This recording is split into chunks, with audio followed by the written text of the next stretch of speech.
Hi beautiful souls, and welcome to my channel, Elle's Temple. My name is Elle. I am a goddess guide and intuitive tarot reader, and today I am so excited to be bringing you a reading all about what are you being called to take action on. We've got the fantastic goddess Diana here, also known as Artemis. Some of you might have heard of her. She's a goddess of the hunt, goddess of the wild, and she's a wonderful goddess to call on when you are setting any kind of intention or any kind of goal, or there's anything that any sort of target that you want to go after, where you've got your eye on a prize, you've got your eye on something in particular, there's some kind of dream, some kind of idea, some kind of vision that you've got for your life, and she helps you kind of pull that arrow back, set your eye on that target, and fire the arrow so that you can start taking action. It's kind of like she's here, this is you, she's pulling you back like this bow, and you're being ready to be shot forward. Now, this is a goddess activation reading, so if you choose to accept the energies of goddess Diana, you can certainly call on her in your life to help you take action on these projects or these ideas or visions. So without further ado, to introduce each of the four piles we have got for pile number one, we've got the card Strength, which is number 34, and the keywords the statement on this card is my strength shines through today. So you'll be pile one. The timestamps are below. If you are drawn to card number 10, Divine Feminine, and the statement is I honor and nurture the divine feminine within me, you will be pile number 2. If you are drawn to card number 1, Abundance, I am abundant, endless abundance flows through me, you will be pile number 3. And if you're drawn to card number 18, Intuition, I am in tune with my soul's inner knowing, you will be pile number 4.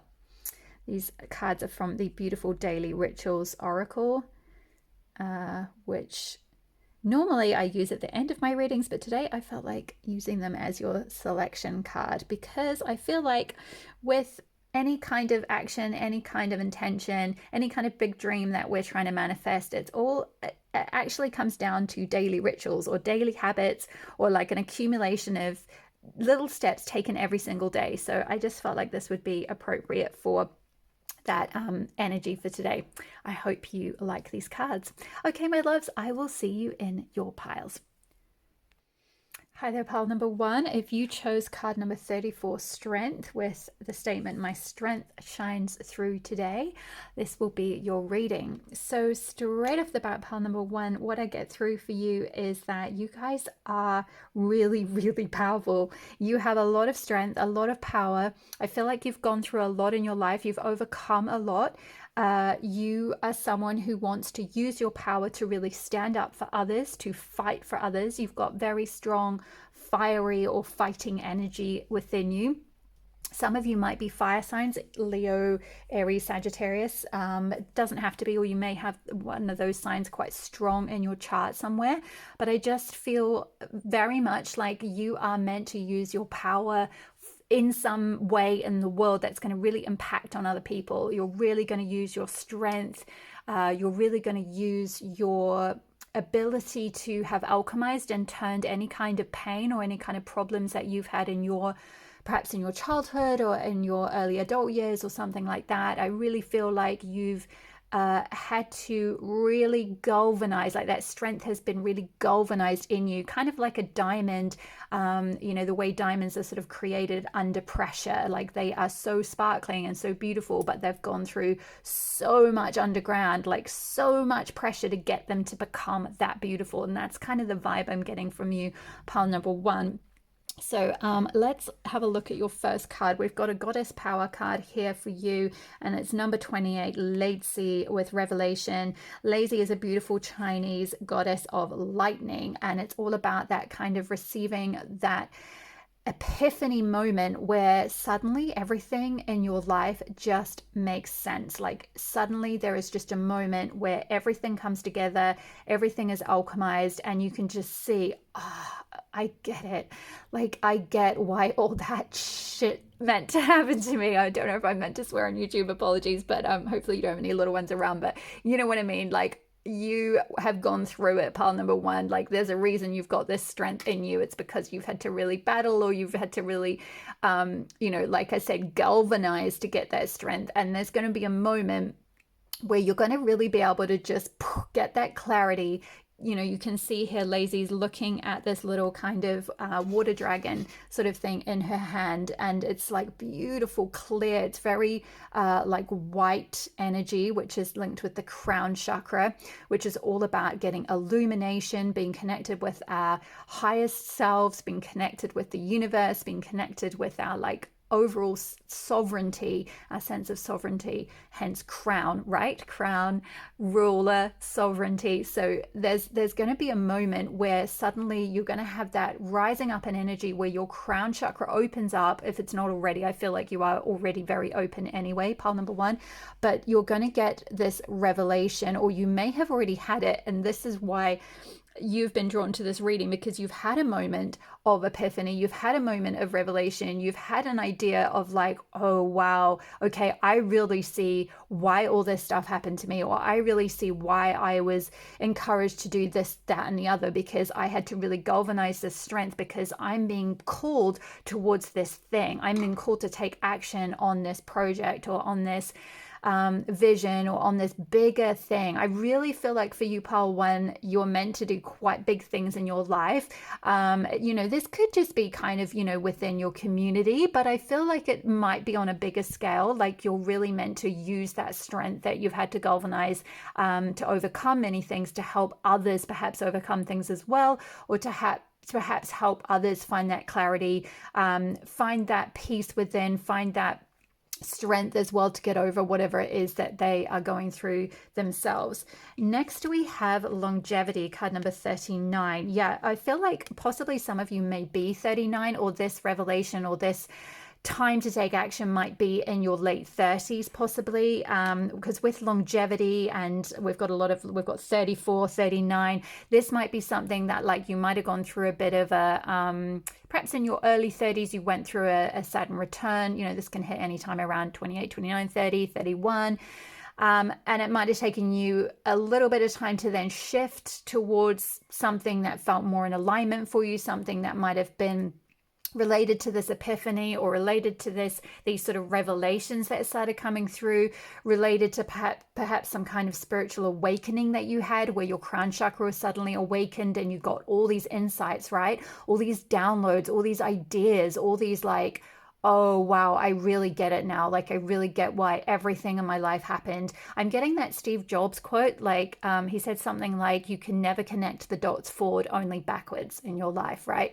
And it's that kind of vibe of like, you went through a lot maybe in your teens or in your 20s or whatever, and then suddenly at some point in your mid 30s or early 30s or maybe late 30s, it's like, you're getting along a bit, and I'm not meaning that as a knock, because I am in my early 40s and I don't believe like it is ever too late to do anything whatsoever. So I'm not saying like you're getting on a bit like, oh, come on, pile one, you're getting old. No, absolutely not. Time is an illusion, and it's all just a construct, and it really doesn't matter. Like, the point is that like, you've kind of already lived a lot of life is what is coming through. It's like you may have already, you're kind of perhaps one of these like 9 lives type of people. Like, you might be someone who you talk to people and they're like, what? You've done what? Like, you've been here, you've been there, you've lived this, you've done that.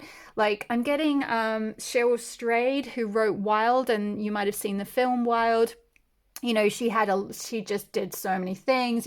She'd gone through so much, and she'd lost her mother really young, and then she went on that amazing walk and did a lot of soul searching, and she'd been married and divorced, and and then she met another partner, and her now husband, I believe, and then they've had kids, and she's written books, and she's been on Oprah, and like she's done like so much stuff, right? And like, I don't know how old she is now. She's probably in her 40s, I think. She had like a Dear Sugar column as well, which was amazing. She was a school counselor for a while. So yeah, she just, it's that kind of vibe. Like, and she had to galvanize a lot of strength because she'd gone through a lot of difficulty, like early abuse, things like that. Her father was, I believe, an abusive alcoholic. So, some of you might have gone through some kind of difficult upbringing and possibly an abusive upbringing. I'm so sorry if you have been through that, but I do feel like whatever it was that you went through was in order to galvanize this strength that you were going to use for some cause, or you were going to use for taking action on this thing that you're being called to take action on. And we'll get into a little bit more detail with the other cards and with the tarot as well in a moment. But I definitely feel like for those of you that may have like had some idea more recently, like maybe, yeah, I'm seeing that again, 28, maybe in your, which is the age that often a Saturn return can start, which for those of you that don't know, just to quickly explain, Saturn return is something where the planet Saturn transits through our chart, and it happens every 28 to 30-ish years. And when it makes a return back to the point that it was in at the time of your birth, it can really wake you up to like what you are being called to do big time. Like, it's like, come on, your soul is responsible for doing this on earth at this time. Like, you signed up to do this while you were here, or your soul is in agreement that it's meant to create this thing, right? Or make this thing, or make this impact, or use your experiences, use your difficult experiences and the reason that you had to galvanize all the strengths, use that for good, use that to make an impact, use that to help others, or whatever it is, or use that to create something. It's like you might have had those nudges around the age of 28, and maybe some of you left whatever path you were previously on, because Saturn can really do that. It can pull you out. It can shake up foundations. It can pull you out of something you were previously committed to and cause you to recommit and reorient towards a new path that your soul is calling you towards. I always feel like it's kind of waking you up to what your North Node is. Often up until that point in your life, you can be living your South Node. So it might be useful for you to have a quick look at your birth chart and see what your North Node and South Node are in. But you don't have to. You probably already know, if you've had this revelation, kind of what this is all about anyway, but it might just kind of help make sense of like, why you've had this big shift perhaps, or why around the age of potentially late 20s or early 30s, you've been really called towards reorienting. And again, some of you might be a little bit older, or it might take a bit of life, which is where I was getting at with the like, you're getting on a bit, which is good. Like, this is a good thing because you have life experience. Like, if you are in your late 30s or early 30s or mid 30s or something like that, you have lived a bit, right? You've seen some things, you've done some things, you've experienced some things, you've had to galvanize that strength to overcome a lot of things. So you can really use this longevity, right, to create something that is going to be like, I feel like a sort of lifetime type project, or something that's going to have a long-term impact, or something that it's like a legacy is what I'm getting with that longevity here. It's like there's a legacy that you're being called to leave that is, it's just going to all make sense to you when you start working on it. You just suddenly, all the pieces of the puzzle are going to fit together, all the pieces of the tapestry, which when you're looking at the back of the tapestry, right, it just looks like a complete mess. And at the moment you might feel like, I've got all these threads going on, and I've got all these different ideas and all these different strengths, all these different facets of me, all these different experiences I've overcome, all these different jobs I've done over the years, or whatever it might be. And you're like, how on earth does this all fit together? And like, but from the front, when you finally figure out how to weave it all together, it just is this most beautiful tapestry, and it's something that you can like leave for generations to come, is what I'm getting. So this is a like long term thing. It's like you're running a marathon, not a race here. So this isn't about like, comparing yourself to people who have done sort of quick, like success, like overnight success, or like they've just, in their early 20s, boom, they've just come out the gate and they're like, bam, like I'm, they're this huge, whatever it is, like YouTube star or TV celebrity or actress, or I don't know, whatever it might be, like some kind of overnight fame. It's like, no, you are here for the long haul. Like this thing you're being called to take action on is something that is going to have longevity. It's something that is sustainable over time. It's something that has lasting impact. It's something that it requires maturity. I feel like it requires the fact that you are perhaps a little bit older. You don't have to be. Like, if you're resonating with this and you're still in your 20s, that's totally cool. Like, it may be that this is something you start now, and then over time, as you grow a little bit and gain some life wisdom and some maturity, like it just evolves and evolves and evolves and becomes this beautiful rich thing. But it's more to say, like, if you are a little bit older, don't worry about that, or don't feel like that should hold you back, because this is like a life's work here, and it's important actually that like you value that age, or you value the fact that you've been in the game for a while, or that you are getting on a bit as channeled through me. I think that was sort of your guides being like perhaps kind of being a little bit cheeky. Like, maybe some of you are like, oh, I can't do this, like I'm getting too old, or I'm getting on too much, and like, who's gonna listen to me, like I'm an old lady, or I'm an old man, or like, I've missed the boat, or that kind of vibe. Like, no, absolutely not. Like, you have not. This is good. Like, if you've got some wisdom, you've got some strength because you've been through some stuff, you've seen some stuff, we like this. This is important. It's important for your mission. It's important for this work that you're going to create, that you do have a bit of like mana. So for those of you that don't know that word, it's a Māori word which kind of means like, let's see if I can explain this and do it justice. It's like an energy that is really like grounded and mature and wise and kind of slightly kick-ass, and like I'm trying to think of a person who embodies mana. Jacinda Ardern. There we go. So going back to my Kiwi roots there. So Jacinda Ardern, for those of you that don't know, Prime Minister, she was the Prime Minister of New Zealand. She's sadly not at the moment, but she's not now, but she was amazing. And she has a lot of mana. She had a lot of like community respect, right? Especially globally. Not so much, sadly, within New Zealand, from some quarters. But anyway, not to get into a big political thing, but some of you might be interested in politics, and this might be part of what you're being called to take up the mantle in, and that's why that mana, or that maturity, or that life wisdom, or that longevity is important, because it's like you need to have had these experiences, you need to have galvanized that strength, you need to have that community respect, or that respect from people, because you have that, like, I mean, this woman here, even here, like this woman's got money. You can tell by the way she's standing, right? It's like, whew, she's got power, she's got strength, she's got respect, she respects herself, so it's like all these things that happened to you, they were so that you could cultivate that like mana, that respect, that, get that recognition from others, where they're like, oh, okay, like I trust you, like I'll listen to you, I'll follow you, I'll be led by you, because you've been through stuff, like you have been there, you have been at the front lines, like you have been in the trenches, you know what you're talking about. That's the vibe I get. So let's move on. Next we have wonders. Beautiful. I feel like this is sort of saying like, to see, again, it's kind of linked with this revelation thing, and to see everything that's happened in your life through this sort of lens of like almost like awe and wonder, that like all the synchronicities and all the things that have lined up to get you to this point. And I know that right now it might not feel like that, and it might not feel like the most wonderful thing, right? Like, what? Like, I went through absolute shit and trauma, and like, how is that a good thing? But I feel like when you're finally taking action on this calling, and like I said, some of you will be at various stages of this. Some of you might know exactly what this is.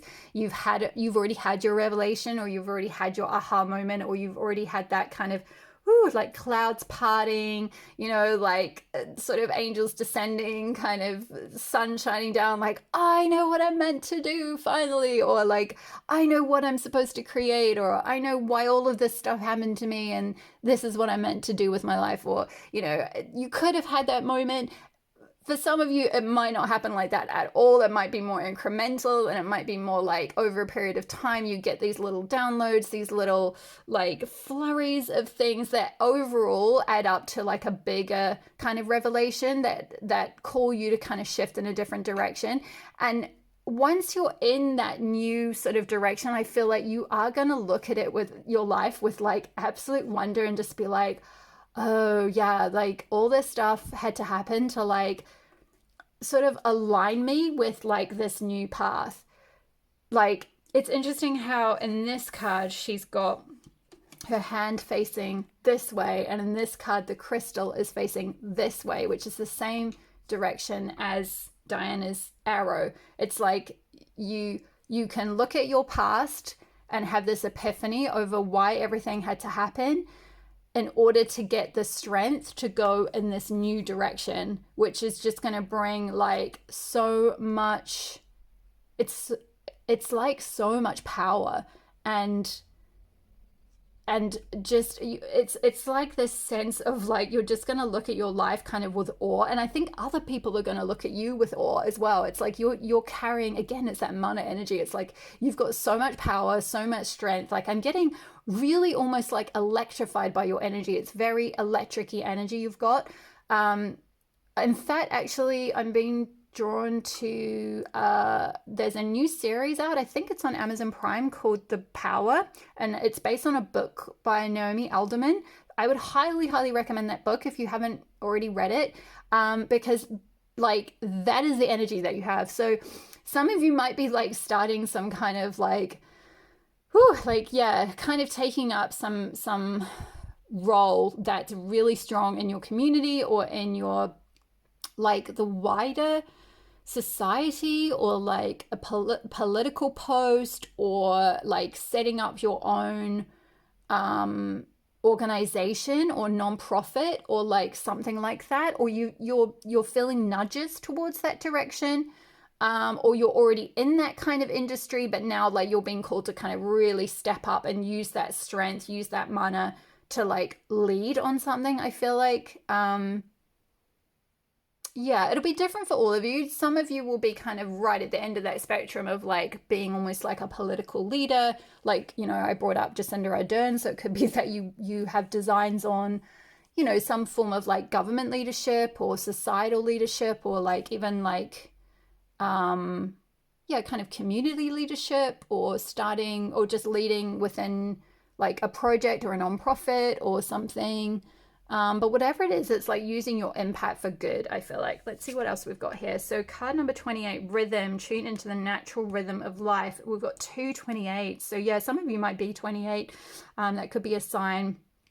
Or 28 is a very significant age for you. It's an age where you go through quite a big shift in some way, or you start to get some of these awakenings, start to get some of these downloads, start to get some of this like these epiphanies or something. And I feel like there's something possibly around, because this card to me is very like midsummer energy, Litha energy from the Wheel of the Year. For those of you that are familiar, one of the 8 Sabbats, recognizing or marking the different seasonal shifts in the year. So I feel like possibly, yeah, midsummer could be a significant time for you, around that time where things could start to come to life. Like, you know, this person's dancing around in a bonfire, so like maybe doing like a fire ceremony. I feel like you have a lot of fire within you anyway, but like kind of really tapping into that energy. With the drumming there, this is like giving me shamanic vibes. So some of you might be going through a shamanic initiation or going to some kind of shamanic training or something like that. Sorry if you heard a groaning noise in the background, that's the dog that I'm dog sitting for at the moment. She's in the room. So she was just agreeing with that. So yeah, I feel like, again, this is kind of linking with what I was saying about timing and longevity and doing something that's sustainable and not like being sort of, what's that saying, like flash in the pan, like, you know, just straight off the gate, like boom, short rise to fame, and then kind of, you know, one hit wonder, or you don't see you again, or that's it. Like, no, I feel like tuning into the rhythm of life, the rhythm of the seasons, the rhythm of like when you're feeling that calling stirring, like using the energy of summer, the energy of fire. In fact, we've got with this strength card, it looks like she's kind of holding a sun above her head. And it's like, yeah, really beautiful, like sun and moon. The moon is on top of the sun. It's like both like a balance of like masculine and feminine energy. So it's like tapping into those rhythms of like balancing out those different energies so that you're using them kind of in tandem to like go in the direction that you're being called in. Next, we've got, oh my goodness. Oh my goodness. I don't think I've ever seen this. 28, 28, and 28. Wow. 28 is definitely a significant number. Also in numerology, 8 plus 2 or 2 plus 8 adds up to 10. And 10 is the number of like completions of cycles. So again, Saturn return, it's the end of its cycle, right? And it starts a new cycle and you're being called towards this new direction, this new cycle that is this new, this new calling. It really is a calling, I feel like, for you. And we've got protest, start a revolution. Yeah, I definitely felt this fighting energy. As soon as I turned over the strength card for you, Power One, I got this like, woo, yeah, you guys are fighters. You are fiery. You are like the type of person that stands up for other people. You stand up for injustice. You know, you stand up for change. You know, you are the change. It's like you are that saying of like, be the change that you wish to see in the world. Like that's you. Like you literally embody that, I feel like, already, even if you haven't kind of officially started a revolution or anything yet. It's like you already just are that energy naturally.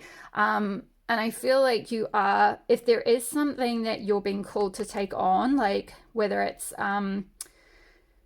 fighting a cause, starting a nonprofit, taking up a post in office, you know, like fighting for rights of like whether it's women or underprivileged people or whatever it might be. It's like you have the strength to do that. You have the mana, you have the power, you have the maturity, I feel like. And even if you don't feel like you do yet, I feel like this is all saying like you definitely will. You definitely will. And I feel like the more you start doing it, the more strength you'll get. The more you'll start to see your power. The more you'll start to see why all these things happened. See all these synchronicities and how they all fit together and how you're like just being perfectly aligned with this calling, like how everything had to happen exactly the way it did in order to lead you to this point so that you could be in a position of power to stand up for others. Wow. Whew, my goodness, you guys are just so powerful. 1 second. Sorry about that, pal number one. So last up we have citrine and dandelion, make a wish, clearing comparison. Yeah, what did I said something about comparison as well. I think it was with wonders, like not comparing yourself to others who are maybe either younger or who have had like quick success or something like that. Like you are here for the long haul. You are here to make long-term impact. You are here to make long-term change. You are here to start a revolution. You are here to shift things for the generations that are going to come behind you, or for like your children, or you know, it's I'm getting oh my goodness, what is her name, that suffragette, I've gone completely blank, I can't remember her name. Anyway, so yeah, some of you could be fighting for women's rights, but yeah, something around like or fighting, like, you know, maybe you're in the legal system or something, or you like to go, like you like to kind of protest, or you know, and this can be in different ways. This doesn't have to be like with banners and placards and like, you know, going on marches, although it could be, you could be doing that. Like, you could be doing those like walk the night protests or something. Or, you know, just protesting online. Like some of you might have been called to start like a TikTok or a YouTube or a blog or something like that, protesting about, you know, say big corporate like damage to the environment or something, you know, or yeah, some kind of whatever issue that you're passionate about, whatever it is that you feel strongly about, or feel like you you want to create change, you want to create a revolution, you want to evolve something, you want to be in the like front lines kind of fighting for something to get better. And I feel like with that make a wish and surrender, it's like you have the power to create whatever it is that you want. So like whatever you wish for, whatever this like revelation is, if you're like, yeah, I want to whoops, flowers are just falling off there. I want to start this thing. I want to I'm seeing someone do something like a what are those things online where you raise lots of money? Crowdfunding. Like someone doing crowdfunding for something. So maybe some of you might be, yeah, crowdfunding to then do some sort of non-profit work, or like do some sort of something that's like really revolutionary, or something that is standing up for the rights of someone, or something that is like evolving something in some way. And you've got this wish, you've got this like restless energy to create something, you've got this intention of what you want, and you're just at the stage of like the universe is kind of pulling you back, like I mentioned with Diana's arrow. You're being pulled back to be shot forward towards this new direction. I'm going to come back to your crystal mandala card to finish off with, but I'm going to get into the tarot portion for your reading now. So let's have a look. We've got the Modern Goddesses Tarot here. So while I'm shuffling this, I just want to thank all of you who have been leaving beautiful comments on my channel and liking it and subscribing. It's so wonderful having you all here. I love hearing your stories and everything if you feel comfortable to share. So if you feel comfortable leaving a comment, I would so love to hear from you, and I always try and reply as fast as I can. Sometimes I don't always see them for the older videos because the notifications don't always come up, so I apologize if I've missed it, but I will try and get back to you when I can, or respond when I can. Okay, so let's get into, just check everything is in shot. Yes, okay, let's get into pile one. What is pile one being called to take action on at this time? These cards are really tall and my hands are short, so it's quite difficult to shuffle. Let's go. What is pile one being called to? Woo! Oh goodness, it fell. Okay, oh my goodness, yes. Six of Pentacles. Yeah, get to a point where like you are in a position of strength and power so that you can give to others. Now, this doesn't have to be material resources if you're like looking around at your life and you're like, what? I don't have anything though. Like I'm barely struggling to put a roof over my head. What on earth am I going to give to anyone else? I feel like though most of you are super generous anyway. Like even if you did have a roof over your head and it was like a tin shed and it could barely fit you, if someone came along and they were worse off than you would be like, yeah, all right, come on in. You can just I'll make you a bed. Like you would somehow do that because you're just such a generous soul, I feel like. But because I feel like you've been through difficulties, you've been through maybe poverty or something like that, and so you want to be in a position to be able to help others so they don't have to feel like that. But this is more to do with like not necessarily material giving or generosity, but like giving of your time, giving of your power, giving of your like energy, your encouragement. Like maybe some of you will become like counselors or something. So for those of you that vibe with like Cheryl Strayed, like she was like a school counselor for a while, so some of you might do like pastoral care or counseling, or something around like kind of supporting others, giving your energy, your encouragement, your guidance, like your wisdom, like giving strength to others in some way. Maybe some of you are going to do like something around like helping the poor or helping like homeless people or something. Maybe that's for one of you who I picked up on doing the crowdfunding, like you're wanting to do some kind of crowdfunding for a project that's helping the community.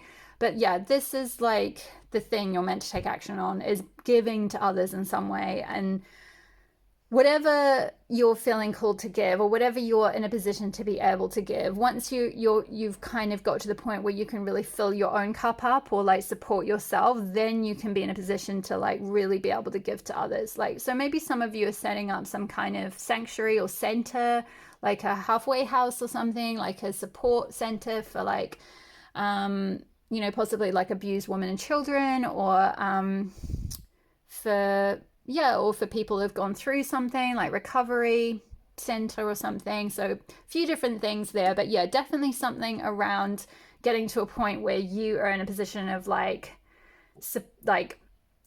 power and authority, and you're using it for good, right? Like you're using it to give to others. You're using it to be a support network to your community. It's really beautiful energy. You guys are amazing. Okay, so you'll have to let me know what you're doing. I'm so curious to hear what this epiphany was, what you were being called to create. What is pile 1 being called to take action on? Whoa. Oh, wow. Okay, these are all coming out. Yeah. So 6 of Swords. Yeah, I think this is like you. This is you taking people to the other side. Like you're taking people from difficulty. So these swords are like, where they've been in conflict, they've been in difficulty, they've been in trauma, they've been in abuse, they've been in like a conflict zone. Maybe even some of you are like possibly helping people get from like across countries. Like you might be doing something helping refugees, or something like that. I did pick up on when I was looking at where was it? Yeah, you'll start a revolution and protest something, it could be some human rights issue that you're protesting against, and you're going to set something up that like helps people get to the other side, like really like works to, it could even be like get them visas, or it could be to like find boats that help transport them out of like a conflict zone, or out of a zone where they're being suppressed or oppressed in some way. Wow, you guys are amazing. My goodness, this is super powerful energy. Or just, like I said, like starting a sanctuary, starting a community center, starting some kind of support system for people to get them from one thing to another place, to get them from a place of difficulty to like calmer waters. This is all about taking people to calmer waters, taking people to a better place, taking people to like a new horizon where things are going to be so much better for them. So yeah, really, again, it's very powerful energy. This person who's steering the boat is like, power, strong, very strong. And that was you were drawn to the Strength card for a reason. You are really, really strong, pile 1. You might not necessarily totally see yourself like that, because I feel like that's why that Wonders card came out. It's like you don't really see yourself as wonderful as you really are. But you really, really are. If there's one thing you can get out of this reading today, please know that you are so wonderful, and whatever you are doing for other people is so needed in this world, and it's so wonderful, and you are a wonderful person. And I really want you to take that away with you, and know that whatever you're being called to take action on, if it is this thing of helping people in some way, whether it's even at the moment, it could just be very small, or it could just be the starting of the idea. But whatever you can do, like you're being really, really encouraged to use that energy. And then we've got Knight of Cups, and I feel like this is you like bringing this like emotional support, this like offering to people. Like it's like you're their kind of knight in shining armor sort of thing. Like you bring them the sun. You're just this sun in people's lives. You bring them so much like support and emotional support. So again, those of you that might be drawn towards something like counseling, like giving your guidance, giving your wisdom, especially we had that longevity card. So especially if you are a little bit like older and wiser, and you've gone through some stuff and you've seen some things, again, it doesn't have to be like, you don't have to be older to do that. Like I said, you could be just whatever you've been through. If you've gone through that and you've recovered from it, you can still use your experience in whatever way. But I just feel like if you are a little bit older and you kind of think, oh, it's too late now, like that ship sailed. It's like, no, you are meant to be you are meant to use that wisdom to help other people, to help get other people to a better place. Like you are that rock, you are that emotional support for people. You are here to bring them that like that self-love, that cup of fulfillment, that sunshine, that like, yeah, like be like a knight for people is what I'm getting, kind of thing. Oh, such beautiful energy. Okay, I'm going to leave it there for the tarot, and I'm going to finish off with your, because the reading is getting quite long now. Congratulations if you're still here. We got card number 41, Goddess Ishtar and Astrophyllite with Daring Rebirth. Yeah, I do feel like a lot of you might have gone through quite a big like sort of death and rebirth cycle. Like you've gone through something quite difficult in your life that's caused maybe a bit of an ego death, or a bit of a like, yeah, sort of death and awakening process, like a rebirth process to help like, yeah, kind of wake you up to like the power of your soul, to who you authentically really are. Yeah, and it's required a lot of strength. It's requiring a lot of daring, what you're being called towards doing, like living authentically as who you really are and what you really want to work on, and the soul's work that you're really meant to do. It's like, whew, it is a big wake-up call. Like you are definitely required to have a lot of strength to do this. So I'm going to read a little bit from the book. I say a little bit, but then it always ends up being most of it, but we'll see how we go. Okay, so we bring you the empowerment of daring rebirth. The bold spirit in you claims the divine defiance of the phoenix. Yeah, so exactly. That's the phoenix idea is, you know, like you've been burned, right? You've been burned to the ashes, and it's like you rise from the ashes. So you rise from the ashes of difficulty, of pain, of struggle, of trauma, or whatever it is, and you're this like so much stronger for everything that you went through. Like the phoenix is just this beautiful, bold, bright, fiery bird that has so much more strength from having been burned down and suppressed, and now it can like really shine and do amazing things in the world, like blaze a trail is what I'm hearing. That's exactly what a phoenix does. It blazes a trail. So anyway, sorry to interrupt. It refuses defeat at every turn. No matter who or what may seek to overpower your spirit, your peace, your loving heart, and your wild optimism, you shall triumph in a divine and daring rebirth. Wow, I love this. Do not limit yourself with expectations, whether from another or your own mind. There is so much possible for you, a radically different and new you to become. Believe, and so it shall be. It takes daring to imagine a new life. Boldness of spirit and willingness are needed to allow yourself to embrace and live that different life. You can be in this world as you choose to be. The truth of you can have many different versions, some fearful, some free. There is so much that is possible for you to experience in this life. You have the light and power of a living sun inside of you. Wow, what did I say about you bringing the sun to people? And like we had the sun on the her having the sun on top of her head. Like this is you. Like you just are a living sun. Like you're just sunshine in a person. Your sunshine in a body is so beautiful. I love that. Rebirth is a new life, a different you that is truthful, authentic, and yet more vibrant, radiant, vivid, and free. It is possible for you to have all this. The requirement for rebirth, however, is an experience of shamanic death. Oh, wow. And I did speak about with the, where was it? The rhythm card, shamanic. So some of you, yeah, definitely have possibly gone through some kind of shamanic death and rebirth and initiation process. So this is not physical death, it is spiritual transformation. It requires that whatever is keeping you from living a happier, freer, more beautiful, joyful, and soul-satisfying life be sacrificed, be allowed to die, so to speak, so you can be born anew. To the extent you have believed yourself to be those things, felt attached to them, or that your identity was wrapped up in them, you will feel like you are dying along with them. You are changed through this process. You will not feel, think, behave, or believe as you did prior to it. Shamanic death creates transformation so profound as to allow a more real you to emerge from the process. It strips you of what you have believed yourself to be, and what is left is the real you, unencumbered, unveiled, and true.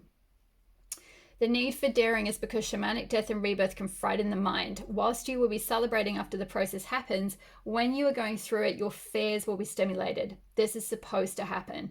How else can you lay your fears aside unless you confront them and choose to let them go? If they are hiding in the shadows, you cannot deal with them. Your fear might be of success, of your own value, of being alone or being rejected, abandoned, judged, ridiculed, shamed, or ignored. Your fear might be that you'll mess up or regret your decisions. It might be that you won't know who you are if you are not your job, relationship, role as a parent or healer, or any other limited identity you have tried to project your entire being into.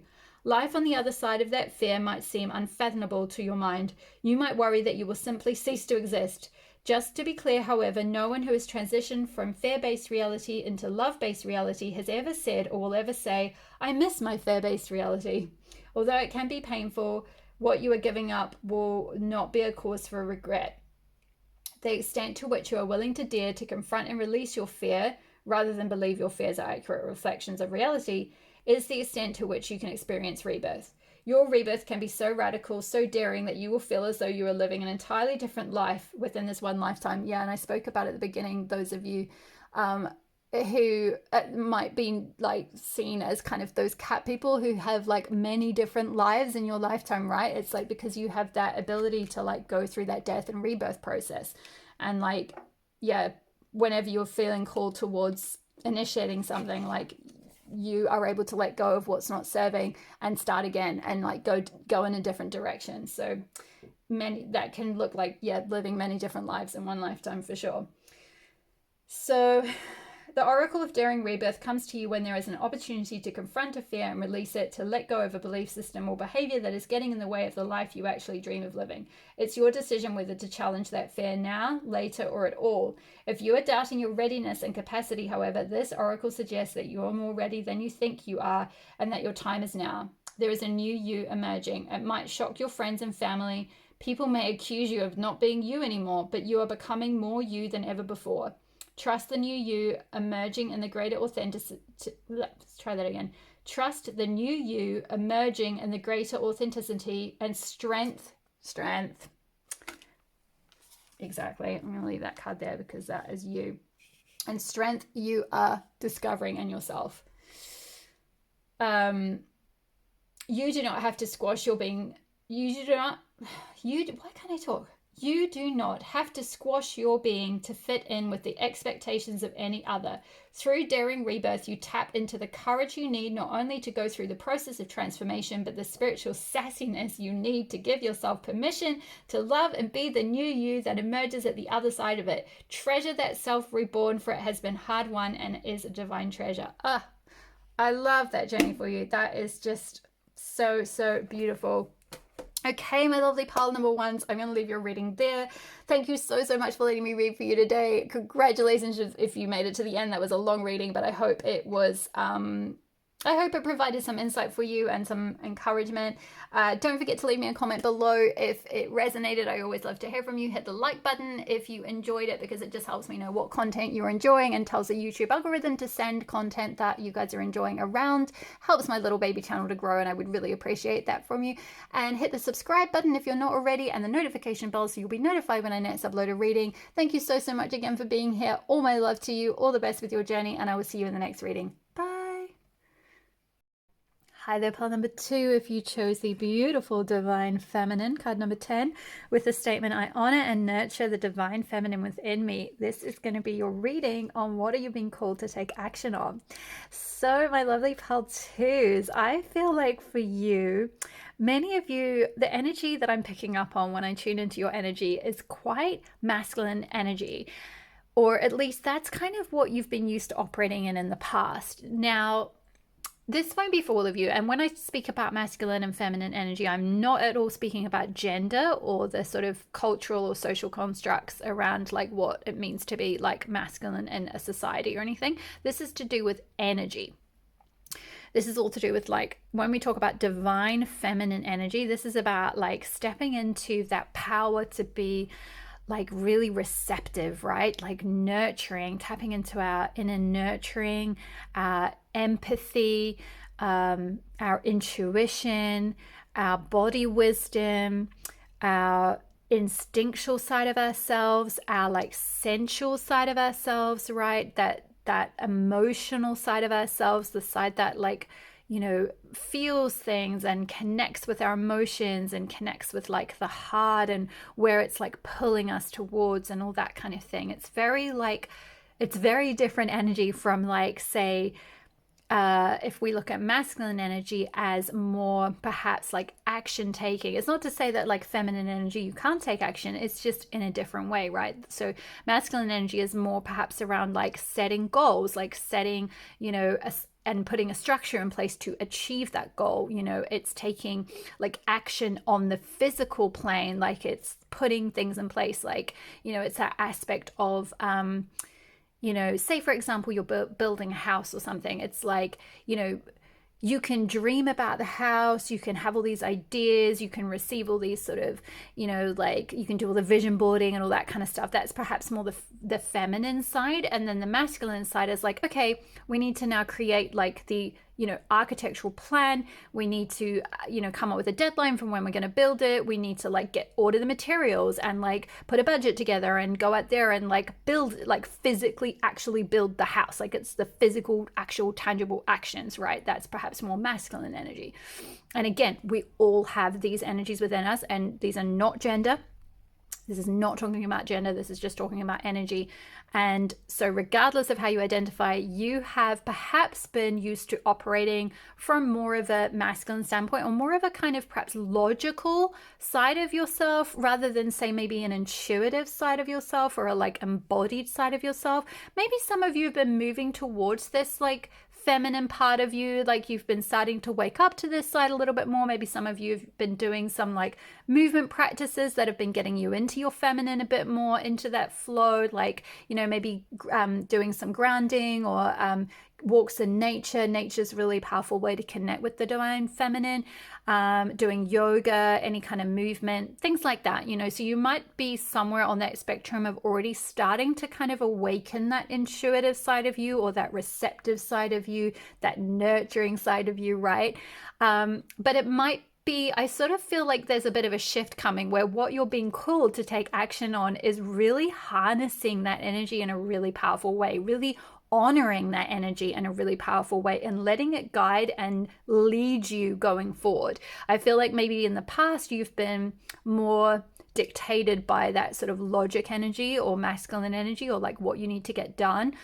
Maybe some of you are in careers that are like kind of career where you need to use a lot of logical energy perhaps, or masculine energy, but you're feeling a lot more like, especially if you've been drawn to this card, you're feeling a lot more like, I want to be more in my feminine energy. I want to be able to like connect with nature and like have time to myself and time to like nurture my body and like, cook delicious meals and like spend time in nature and like be able to see, look at the blossoms on the trees. Like I remember one thing for myself when I used to work in corporate, I noticed once I used to come to work sometimes in the dark and leave in the dark. And because the job I was in was such crazy hours, it was in media. And I remember one day noticing that like all like spring had virtually come and gone, and like the blossom trees are already starting to change. And I was like, when did that even happen? When did it spring? Like what? I was so disconnected from nature. And I remember kind of in the back of my head thinking then, like one day I would like to have the time, or have a kind of role in my life, or have a way of making a living where I have time to notice and honor nature, where I have time to notice that the seasons are changing, that like, hey, spring is here and the trees are blossoming, and like have time to kind of smell the roses, as we say, proverbially speaking. So I feel like your action is almost like to shift out of perhaps more, say, masculine modes of action and into a more like feminine, nurturing, intuitive, receptive state at this time. And you might be feeling that like, yeah, you have perhaps been like slowed down or pulled back. It's like you're in the stage with this like bow and arrow of being like pulled back before you're going to get shot forward. Don't worry, there is going to be a time when you can balance things out again and you can start applying some more of that masculine energy to your life to get things moving forward. But at this time, it's like slowing down, like connecting with your body, connecting with nature, honoring honoring the vessel that carries your soul, you know, having time to like meditate. Maybe some of you might have gotten a bit burnt out lately. Maybe you have been in quite highly pressured environments and you've gotten really burnt out. You've been sort of pushing that masculine energy a little bit much. And now really your body's like, okay, time out. Like we need some time to like rest and like, you know, self-nurture, self-care, like receive some healing or some like self-nurturing, like just get our energy back, you know, like really take time to connect with nature and like restore our energy before we can go forward. So let's have a look at some of the other oracle cards we've got. So first up, we've got card number 21, Hestia with home. Yeah, I feel like this is all about exactly coming back into the body as home, like coming back, grounding your soul back in your body as the physical vessel that carries your soul, and really honoring the physical vessel as well, like not just seeing it, you know, like quite often in aesthetic, if you've been brought up in an aesthetic environment, that can see bodies as bad or like, you know, like just not even worthy of caring for, like kind of, you know, that kind of crush it masculine energy of like push it, crush it, work 24 hours a day, like rah rah, like, you know, like do, like achieve, like burn yourself out, it doesn't really matter, like, you know, just go to the gym, crush it, you know, that whole thing. You know, you might have seen sort of, especially if you're like a business owner, an entrepreneur, you might have seen a lot of that kind of thing. There's a lot like on YouTube and various things. And like, that's great. And that's fine. And if you've got somehow you're one of these people who have like unlimited energy, then great, cool, go for it. But I think you'll find that most humans, like we have both night and day within us, right? We have both energy to do things and we need time to rest and like recover.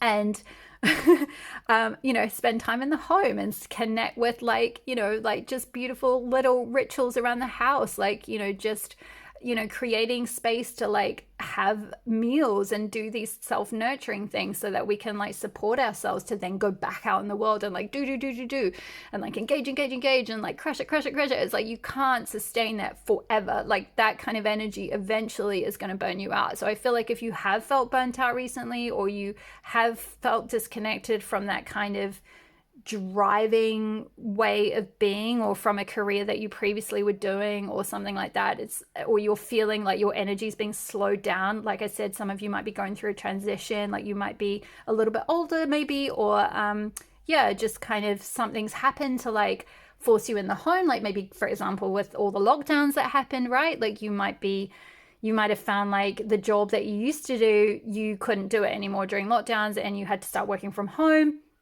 or something like that, doing something different. And it's like, you're like, why am I like so tired all the time? Or why am I being like forced to slow down? And like, there's a big reason for that. It's like to connect you with this feminine energy, like, which is all rising up in us collectively. But generally speaking, like if you have noticed that you're being slowed down and like maybe you're feeling more called towards spending time in nature, you know, maybe getting a home somewhere closer to nature is something you're being called to do. Like looking at your rituals that you have around your home, like making sure that your home is decluttered, making sure that your home is a beautiful sacred space, a sacred sanctuary for you to come back to and restore your energy before kind of going out in the world. So next we have card number 40, positivity. Beautiful. And I'm being drawn to these like orange flowers, and orange is the color of the sacral chakra.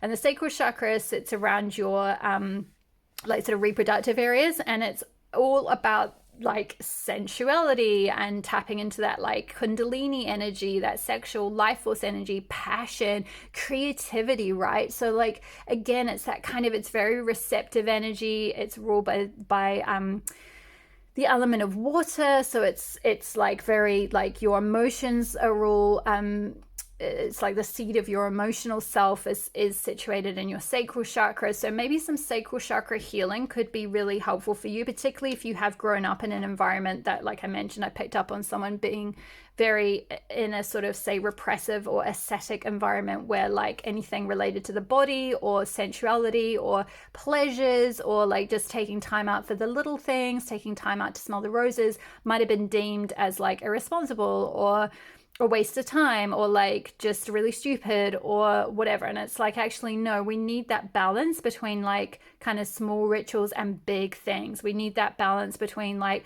day and night, between like masculine and feminine, right? So you're very much being called towards taking action on balancing out that feminine energy, balancing out and healing your sacral chakra, tapping into things that you want to do for the joy of doing them, right? Like just for fun, like not for a thing, right? Like not for achievement or success, but just because you really want to do them, because you're feeling drawn towards doing them, because you want to, like, I don't know, going for long walks in nature, for example, or I don't know, doing botany, or doing like painting or something, but like not to become, an artist necessarily. Like maybe you will become some amazing artist eventually. Maybe that's the whole point of this, is to like kind of get you into this like feminine receptive energy where you start like playing with the muse and playing with your creativity, and you just never know where that might lead. Like you never know what could evolve from that. Like maybe this is part of a bigger calling, but there's a need to kind of slow down and connect with that part of yourself, that intuitive part of yourself. Like notice where your energy is being pulled over the coming weeks. I just saw 222 on the clock. So this is the number 6, which I'm feeling like is like, I'm getting that like childhood energy. I'm picking up on like sort of 6 of Cups for those of you that know tarot, so which is all about like sort of that childhood innocence, connecting with the home.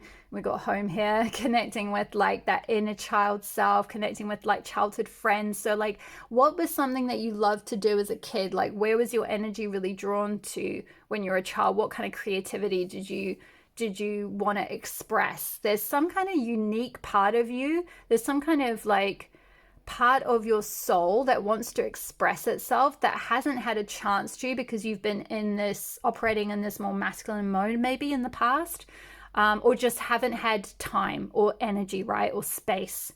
You haven't had the spaciousness to be able to do that. And maybe that's where something to do with the home, maybe possibly moving house, for those of you that have, already felt drawn towards doing that, or getting out into your own space, creating a beautiful environment for you to be able to like tap into that like part of you. For some of you also, I'm picking up on dancing could be a really powerful way to tap into that divine feminine energy, because it's all about kind of going with the flow, feeling like, connecting with the movement helps move that energy around, especially with the sacral chakra, like moving your hips.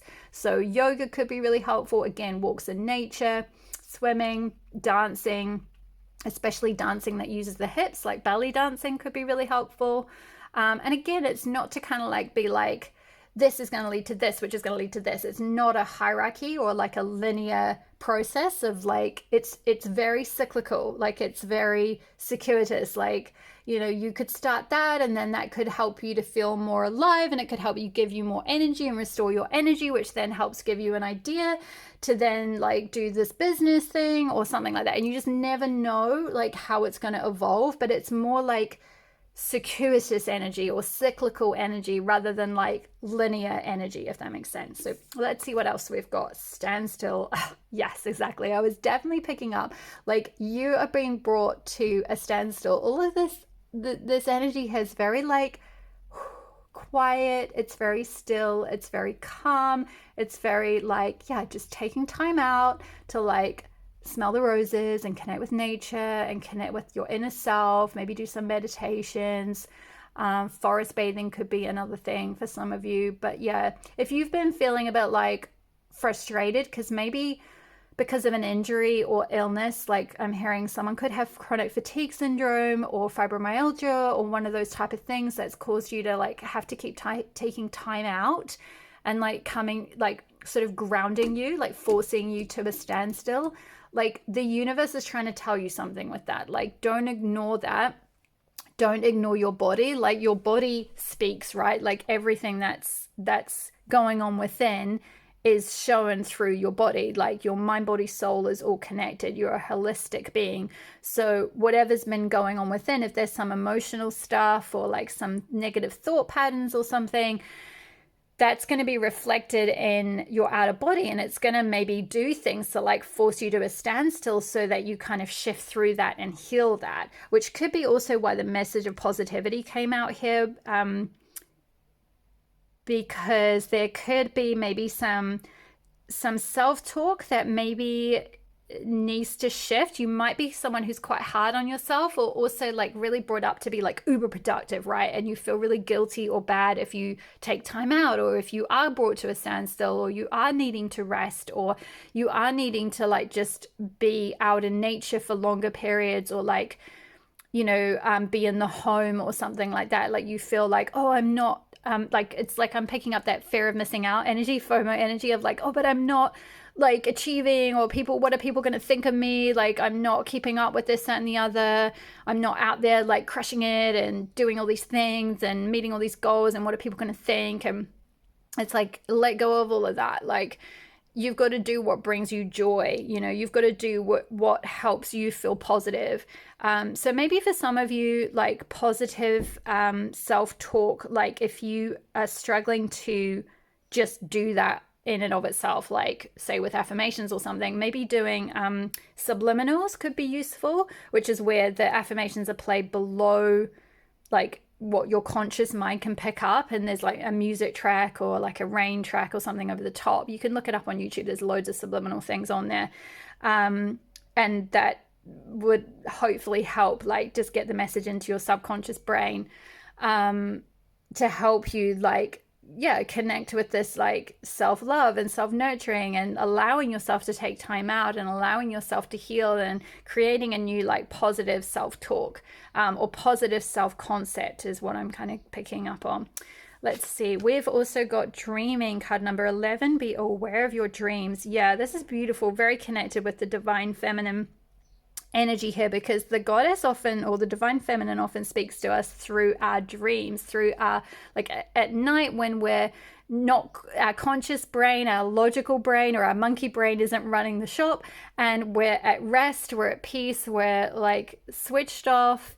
And through like symbolic language of dreams, like the divine feminine can come in and help you like process things, help you know, like give you inspiration. You might find that you are having quite a vibrant dream life lately, so maybe like keeping a dream journal could be really helpful to like tap into those ideas.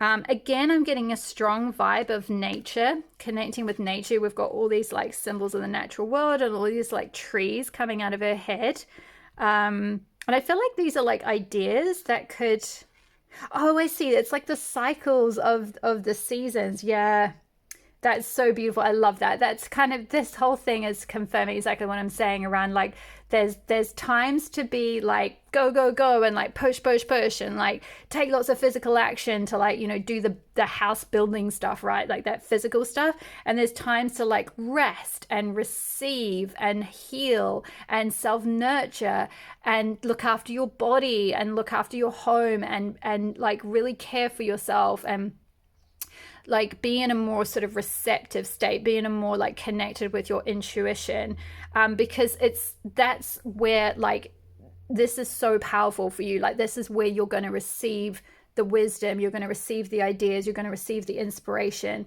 to then move forward when it's the next cycle, when you're ready. Because with all those trees, we've got like winter here, goes into spring, goes into summer, goes into autumn, right? And it's like there's going to be cycles in your life where things need to be released, things are going to fall away, there's a time for things to end, there's a time for energy to be put to rest. And then once you've fully rested and the land has gone fallow for a period of time, and you've like fully restored yourself, then the spring will start again. Then you'll have that like burst of new energy to go forward with what you want to, any of these ideas that have been like any seeds of ideas that have been kind of sown.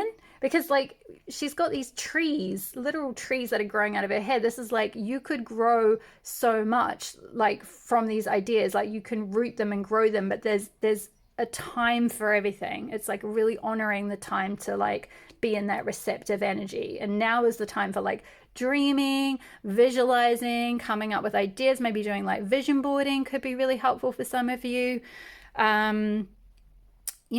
Dream journal, like I said, connecting with nature, dancing, movement, candle gazing. I can't remember the official name for that, but like doing staring into a candles and like making wishes, kind of planting those seeds, like it's very yin energy. Yin yoga could be another thing that could be helpful for some of you. I think I spoke about this in one of my other videos, so some of you might have also been drawn to that same pile. But yeah, yin yoga could be really helpful because it's like lots of yoga movements that are held for a really, really long time, and it can just really help you come into that like feminine energy, that yin energy, that still energy, right? And then like release anything that's kind of stuck or like keeping you stuck so that you can then move forward. And last, we've got card number 40, morning, the world awaits you. Yes, exactly. This rest period, or this like feminine yin still period, is not going to be forever. Like once you've kind of gone through this like little nurturing cycle, you'll then be like there'll be this little nudge and you'll get to a point where it's like, okay, I'm ready now. I've got to go out in the world. Like I've got to wake up kind of thing. Like I've got time for, time to get out of bed. The rest time is over, the nighttime, the dreaming time, the receptivity time is over. And now it's time to take action on those ideas, those little seeds that have been sprouting whilst you've been in that receptive state. And then the world is going to await you. Like there is a big thing that you are being called to do. There is like some big dreams that you have. There's things that are going to have a big impact. And I'm getting that thing again of like you're being pulled back in order to be shot forward. Like you need to rest now and pull your energy back from things and connect with that feminine side of you so that you can then move forward really big with something that is going to be something that is like a legacy thing, or something that is like going to be here for a while. Like it's like you're here for a long time, not just like sort of flash in the pan and then that's it. This is like, something that's you're going to be creating or building something that is like sustainable over a long time. And finally, we have blue kyanite and honeysuckle, sword of truth, freedom, warrior of light, stop holding yourself back. Yeah, beautiful. I do feel like for some of you, this is like maybe again like negative self-talk that's been holding you back from things. So there's a period of being pulled back in order to heal and like recuperate, kind of get your thoughts on track, create a better like maybe morning routine or like nighttime routine, a better, sort of self-talk, nurture yourself, care for yourself, get some better, routines in place with your body, like looking after your body, looking after your home, decluttering, for example, making sure you're cooking really good meals and you're really nurturing and nourishing yourself. Also nurturing and nourishing your mind with like positive self-talk. So like going through a period of like reprogramming your brain. Not to say like, oh my gosh, like part two, you've got something wrong with your brain or anything. No, it's just like maybe, you might have been brought up with sort of you might have some negative self-talk in there that's quite critical or quite like negative, especially about like if you're not achieving. You might have been brought up in quite a meritocratic environment, which is like love was only dished out if it was like worked for, right? Or like if you achieve something really well. So now you kind of feel like if I'm not achieving and on that like rat wheel cycle, like you can't receive or be worthy of love, and that's absolutely not true. So there's this time of like needing to shift your like self-concept into a more positive one, like go through this healing, nurture yourself, really like listen to your intuition and what it's guiding you to do. And then like you'll be able to step forward more authentically as who you really are and like go forward with what you want to go forward with and stop holding yourself back, essentially. Okay, I feel like that's all the messages I have for the oracle card portion. I'm going to pull some tarot cards for you now. We're going to finish up with the Crystal Mandala Oracle at the end, so I'll leave that there for now. Actually, I'll leave your little, where was it? There it is. Your Divine Feminine card out. Okay, so let's get the tarot. So just wanted to say thank you so much for those of you, while I'm shuffling, thank you so much for those of you who have been liking my videos and commenting and subscribing. It's so wonderful to read for you. I so appreciate each and every one of you. So yeah, if you're feeling called to, if you're enjoying the content and it's resonating for you, if you're feeling called to like the video, it just helps tell me what content is resonating and tells the YouTube algorithm to send these videos around, which helps my baby channel to grow. So appreciate each and every one of you who has been doing that for me. Okay, let's get into pile 2. What does pile 2? Oh, these cards are quite big and my hands are quite small, so it's a little bit clumsy there. Here we go. What does pile 2 need to know about what they're being called to take action on? What is pile 2 being called to take action on?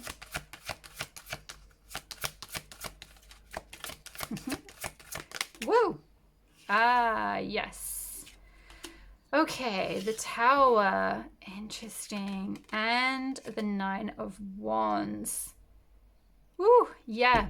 Time out after a Tower moment. So yeah, certainly there might have been something that's ended. And I feel like that's some sort of structure in your life, right? That's something where this could have been, say, a corporate job or some kind of formal organization or some kind of, again, like a kind of very logical way of being, or some kind of like a false foundation. This could be a home situation as well, because we did have Hestia with the home. So this could be like there's been an ending with where you've been living, or an ending to some kind of foundation that you had like built on that unexpectedly is being like knocked down or taken down. We've got Goddess Kali here. With all these different arms. This is symbolic of Goddess Kali, and Kali is all about liberating you from things that are not meant for you, liberating you from false attachments or false foundations where you've like, it's like you feel like she's pulled the proverbial rug out from under your feet, because you're like, hey, I was standing on that rug. Like I'd built my whole career on that, or I'd built my whole life on that, or something, you know. So this could have been like, yeah, a marriage even, or a job, or a career path, or something that you thought would be like long term, or you thought was a firm foundation, or, you know, a home or something, or a house, or, you know, whatever it might be. And that, like, it's either it's just being pulled apart, or it's in the process of being pulled apart, or you're feeling very called to pull it apart. And if it hasn't been pulled apart and you're feeling called to pull it apart, then that is a sign to take action on that, because usually what happens is when we get a nudge to walk away from a false foundation, if we don't actually take action and do that, and take time for ourselves to like go through this sort of feminine period of like nurturing and restoring ourselves and connecting back in with our intuition and our inner guidance, and like being in that receptive mode to see where our higher self, our authentic self, is guiding us towards, then Kali or the universe can step in, and it can start to get more and more uncomfortable, where like it just gets taken away from us in a quite dramatic way. That's usually what the Tower is speaking of, things that happen in a dramatic way. But it's always out of love, and it's always for our highest good. It doesn't feel like that at the time, but in retrospect, when you look back in a few years, you'll be like, oh my gosh, I so see why that needed to happen. Like, I so see why I needed to leave that house, or that relationship, or that marriage, or that job, or that career, or, you know, that way of living, or whatever it might be. You know, it could just be a habit or something. It's interesting in this card, she is holding a paintbrush, and sorry, a paintbrush and an easel here. So maybe again, I did speak of with that positivity card with the sacral chakra, connecting in with your creativity. It's like, yeah, this structure, this like maybe rigid way of living or working or whatever it might be, is being knocked down to give you more space to like be creative and be like connect to nature. See, she's holding a flower here, to connect to your heart and your heart's desires, you know, to go through a bit of a death and rebirth, to like cut away anything that's not serving you so you can move towards what you are aligned with, what is most aligned with your authentic truth. Remember, we had blue kyanite with sword of truth. What is true? What is your truth, your unique truth, right? Not what you've been conditioned to be, not what you've been structured into doing, not what you've been told to do. What is your unique truth? And you'll know that when you can connect in with that like feminine, receptive, intuitive energy.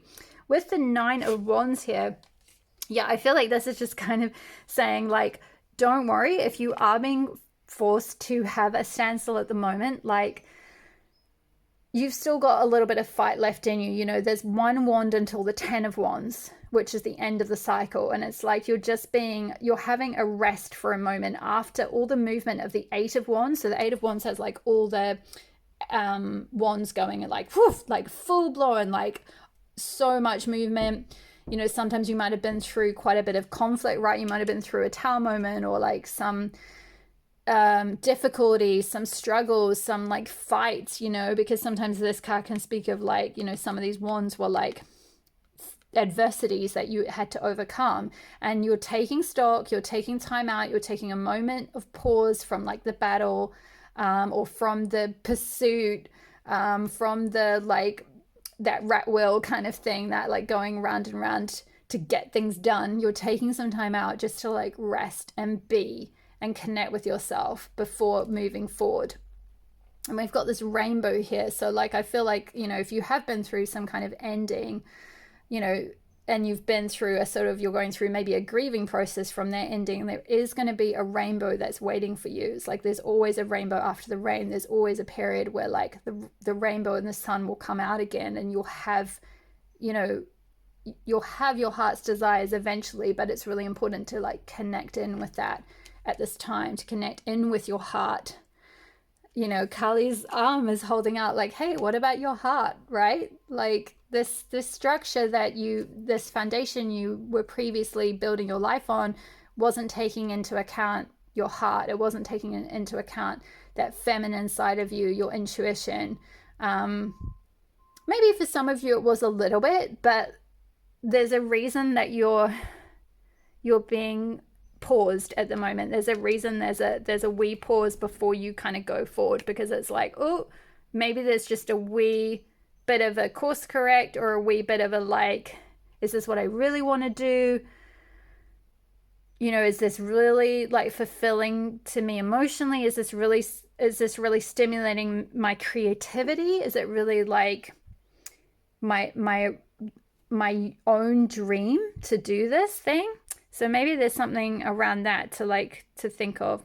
So I'm gonna leave it there for the tarot. I feel like that's kind of confirmed everything from the oracle cards, and we'll finish up with the crystal mandala oracle. And for you, we got card number 53, Goddess Xi Wang Mu and Stromatolite, rare success. Beautiful. So I'm gonna read from the guidebook. I may not read all of it because they're really long messages, these ones, but we'll read a little bit. Okay, so I'll hold the card up to the camera because these cards are encoded with the healing energy of the crystal. So even without the physical crystal present, you can still draw on like the properties of stromatolite. So we bring you the empowerment of rare success. You are bringing something utterly unique, special, and precious to the world. Exactly. Whilst there are creations that are worthwhile and valuable, which can manifest swiftly, there are others that are labors of love requiring diligence, strength, and long-term commitment to bring them to life in the world. These exquisite creations are the divine manifestations of rare success, that which shall stand the test of time and offer a legacy of comfort, encouragement, and divine grace for generations to come. There are everyday acts of creation, and then there are the rare acts of creation. Each plays an important part part in the sustaining of life on this planet. An example of an everyday act of creation might be the cooking of meals. There is an art and a process, and it delivers a result in a relatively short turnaround of time. It is very important to the sustaining of human life. Then there are the sacred and rare creations that serve life in very special ways. Grandmother goddess Ji Wang Mu nurtures a garden of divine peach trees which bloom once every 3,000 years. The sacred orchard of Ji Wang Mu is a beautiful mystery and one that gives us a perspective on timing. Cultivated over 3,000 years, it is a rare spiritual prize worth attaining. It cannot be hurried, however.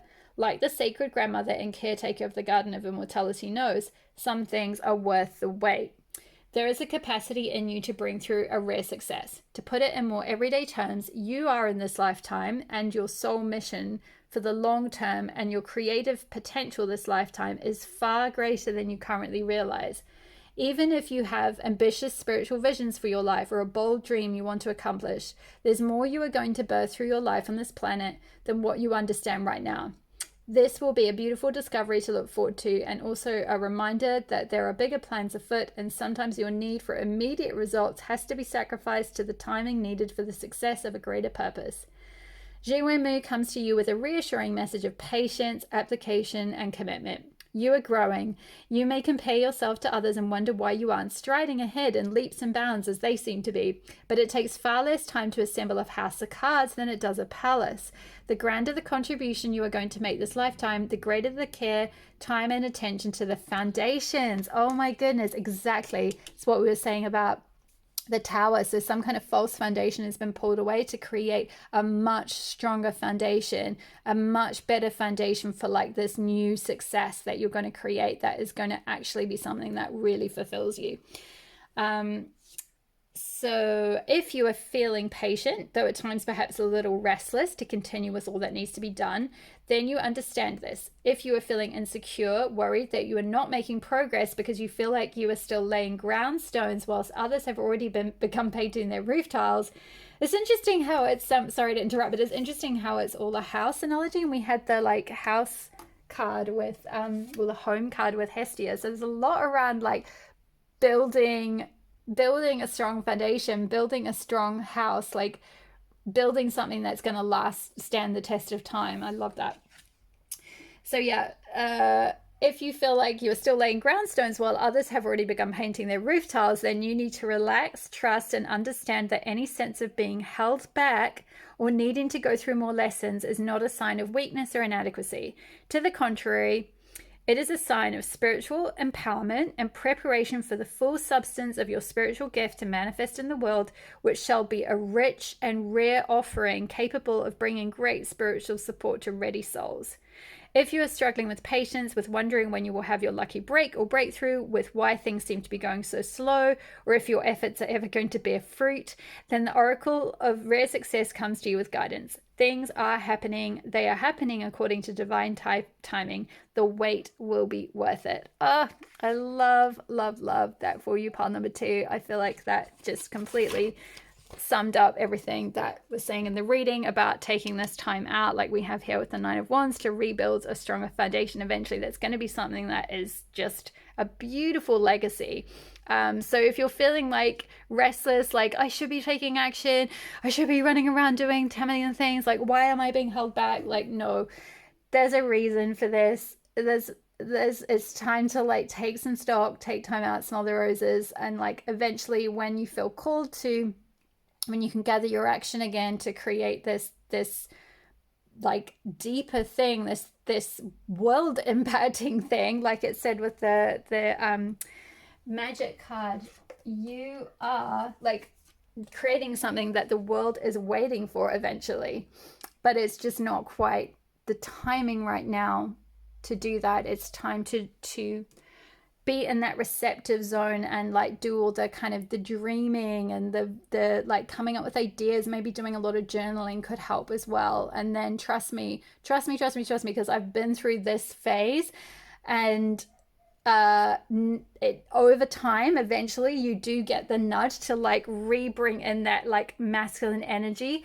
but kind of in service to the feminine energy. So where you've got all that intuition and all those like the visions and you know, you kind of the dream that is authentic to you, then the masculine energy comes in and can help support it to move forward, so they move forward in tandem. So don't worry that you're kind of just going to be floating about like a, I don't know, like a jellyfish or something on the ocean. I think that was a really random analogy, but anyway, some of you might feel like that at the moment if you've been brought to a standstill, but that is why. So I hope this reading helped bring some clarity for you. Thank you so much for being here. Thank you for letting me read for you today. I really enjoyed your reading. Don't forget to hit the like button and leave me a comment if it resonated. I'd love to hear from you. Hit the subscribe button if you're not already, and the notification bell so you'll be notified when I next upload a reading, and I will see you in the next reading. All my love. Bye. Hi there, pile number 3. Welcome to your reading on what you're being called to take action on. If you chose card number 1, abundance, I am abundant, endless abundance flows through me, this will be your reading. Okay, so right away, pile number 3, I feel like your message is fairly straightforward. What I'm getting is you absolutely have the power to be abundant in whichever way you want. So if you want an abundance of money, if you want an abundance of beautiful experiences, if you want an abundance of friends, if you want an abundance of love, whether that's romantic love or platonic love, if you want an abundance of beautiful nourishing food or like travel experiences or whatever it is, this statement, like I am abundant, endless abundance flows through me, and really connecting with that and feeling that energy of like abundance being like something that grows on a tree. We've got this tree here with these oranges, and it's like saying abundance in whichever form you desire is something that is like nature, right? Because nature is abundant. Nature creates all this like beautiful food for us throughout the year, and if we're tapped in and we can like harvest that, right, we can feel abundant. We can like take advantage of nature's bounty. So I feel like maybe for some of you, you might have gone through a bit of a difficult period, or you might have been in a bit of a scarcity mindset in regard to this. And what you're being called to take action on is really like changing your mindset to an abundant mindset, or a mindset of like feeling and tapping into that energy of abundance, trusting that the universe supports you, trusting that it supports your dreams, trusting that there is an abundance to go round, like really getting letting go of that scarcity mindset or that competitive mindset, right? That's something that we're all conditioned with to greater or lesser extents depending on our upbringing. But certainly if you were brought up with a bit of difficulty, perhaps financially, like maybe your childhood, there were some issues around poverty or something like that, or you just felt that, you know, maybe you didn't necessarily have so much poverty, but there was an energy from the people around you, right, that felt like actually there's a scarcity of resources, like we need to hold on to things, like we need to be scared or be really competitive with our resources, like not give things away, or like not feel like there's an abundance of things to go around. And so you're really being called to take action on shifting that mindset to an abundance mindset. So let's have a look at some of your oracle cards to see what the other messages are here. So we have got card number 22, library. Take control of your own narrative. Yeah, exactly. So that's kind of confirming what I was just saying around like the narrative being perhaps something that's been running in your head, in your subconscious up to this point, being something that you picked up from childhood, right? From conditioning, or just from general societal conditioning. You know, even in Western society, where often like we have the most like just extreme amounts of abundance available to us, you know, to the point that people can like waste food and everything like that. Like no one is really like, well, I mean, obviously some people still have levels of poverty, but like certainly we compared with some parts of the world where really there's, you know, people are just struggling with absolute base survival, right? Like they are literally dying of actual hunger and things like this. You know, we like in modern society can still, like, even if we've got a plethora of things around us, like, you know, we've got a roof over our head and like, you know, decent clothes and, you know, a job and like, you know, good food or good enough food, you know, we can still be like, oh my gosh, I don't have enough, right? Like I don't have enough. I don't have that fancy new car. Like my friends have this and they have that, and da da da da, and comparing, feeling not good enough, feeling like you don't have enough, feeling like, and having a narrative running that's controlling you, right? With that hand that's like controlling this person's arms, like being like a puppet, and like thinking that you need to do certain things in order to have more. And I'm not saying like, oh, you're not being grateful for what you have or anything, or like, you know, like if you are struggling financially, even with like basic survival needs, like, you know, again, this might be something from childhood, from an old narrative, right? Like an old mindset, a scarcity mindset that's been running, from conditioning that you've picked up from other people, or just even like from a partner that you've been with or something. But there's something around needing to like take control of that, take control of your mind, you know, be self-empowered to like, you know, create an abundance mindset, like doing everything you can to like reprogram that mindset, like listening to, whether it's like listening to programming tapes overnight to help like shift your mindset, listening to subliminals, doing like meditations, doing workbooks, whatever it might be, going to courses, learning about, you know, investment, or, you know, looking at like better ways to manage your money or something, or getting like a side gig so you can create your own source of income on the side so that you can create more abundance for yourself or feel more abundant. But I feel like this is a lot to do with like what's going on in your mind. It's a lot to do with some kind of narrative, so to speak, that's been controlling you.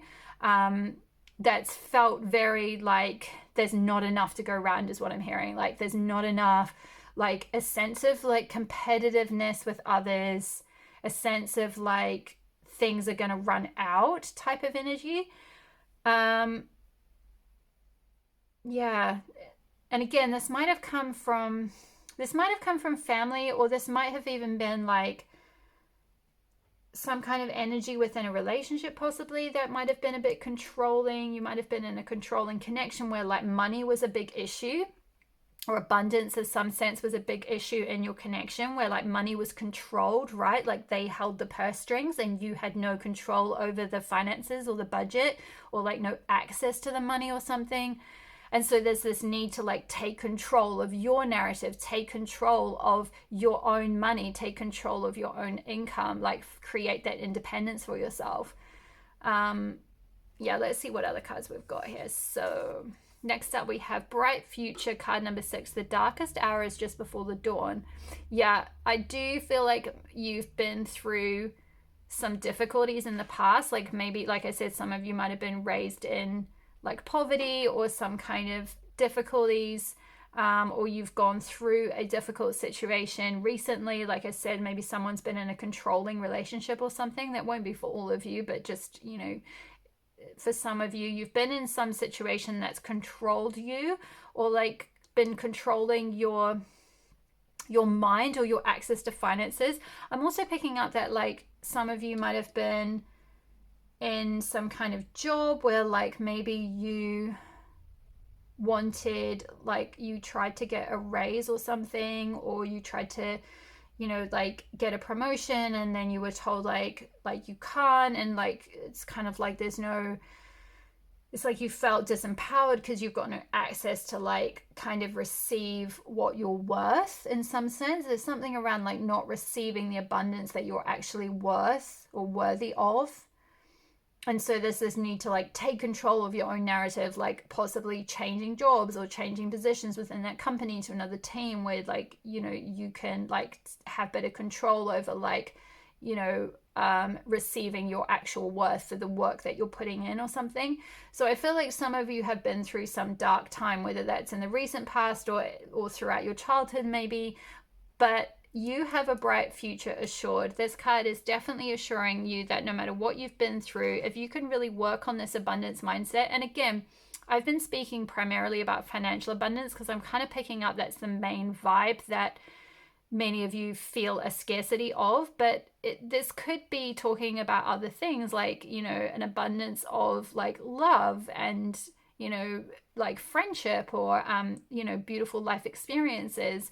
And you've just, you know, you've had maybe like quite a period of darkness where, you know, you've been in difficult relationships, or there's been a lot of like scarcity of like love around you. You've just not been able to like connect with that in some way. And it's saying like that you've been through that darkness, but like it always feels worse just before the dawn, like the actual darkest period of your life. Like if you feel like you're really at the bottom, it's always the bit just before things get brighter again. It's always the part just before the dawn comes. It always, like, the night will be at a certain level of darkness, and then just before dawn hits, it feels like, oh my gosh, can I get through this right now? This is just the worst. Like, I'm in absolute rock bottom. I don't know how I'm going to get out of it. And just when you're really like, I don't know how to do this, like, you really surrender, you're in that place of like surrender, right? That's when like the dawn starts to come and the light starts to come back, and like things start to flow in your life a lot more. You know, you start to open up and see that there are opportunities out there, that there are people who want to love you, or who want to give you money, or want to give you, you know, support, or whatever it might be, if you have been through something really dark, or something quite painful. Let's see what else we have here. We've got card number 31, luck. Yeah, I do feel like once you take control of your own narrative, like, luck is going to be on your side. Like, you might have been through a dark period in the past, but your future is looking so much brighter. There's going to be so much luck, so much it's like I'm getting that kind of there's a thing on YouTube that's been going around, and probably on TikTok and Instagram, I don't know, but that whole like lucky girl syndrome or whatever, which is a strange name because syndrome always makes me think of something negative. But anyway, I guess it's like the idea is that you're so lucky that it's almost like a syndrome, like you're just afflicted with luck all the time. And it's like, I'm getting that could be available to you. Like, so maybe doing like a lucky girl or guy meditation could be helpful for some of you. Like tap, because it might help like program your brain to tap into potential opportunities that are out there, to feel a sense of luck. Because maybe for some of you, you've been through a lot of scarcity, or a lot of just viewing the world in this way where, like, you know, the sort of this energy of like feeling a little bit I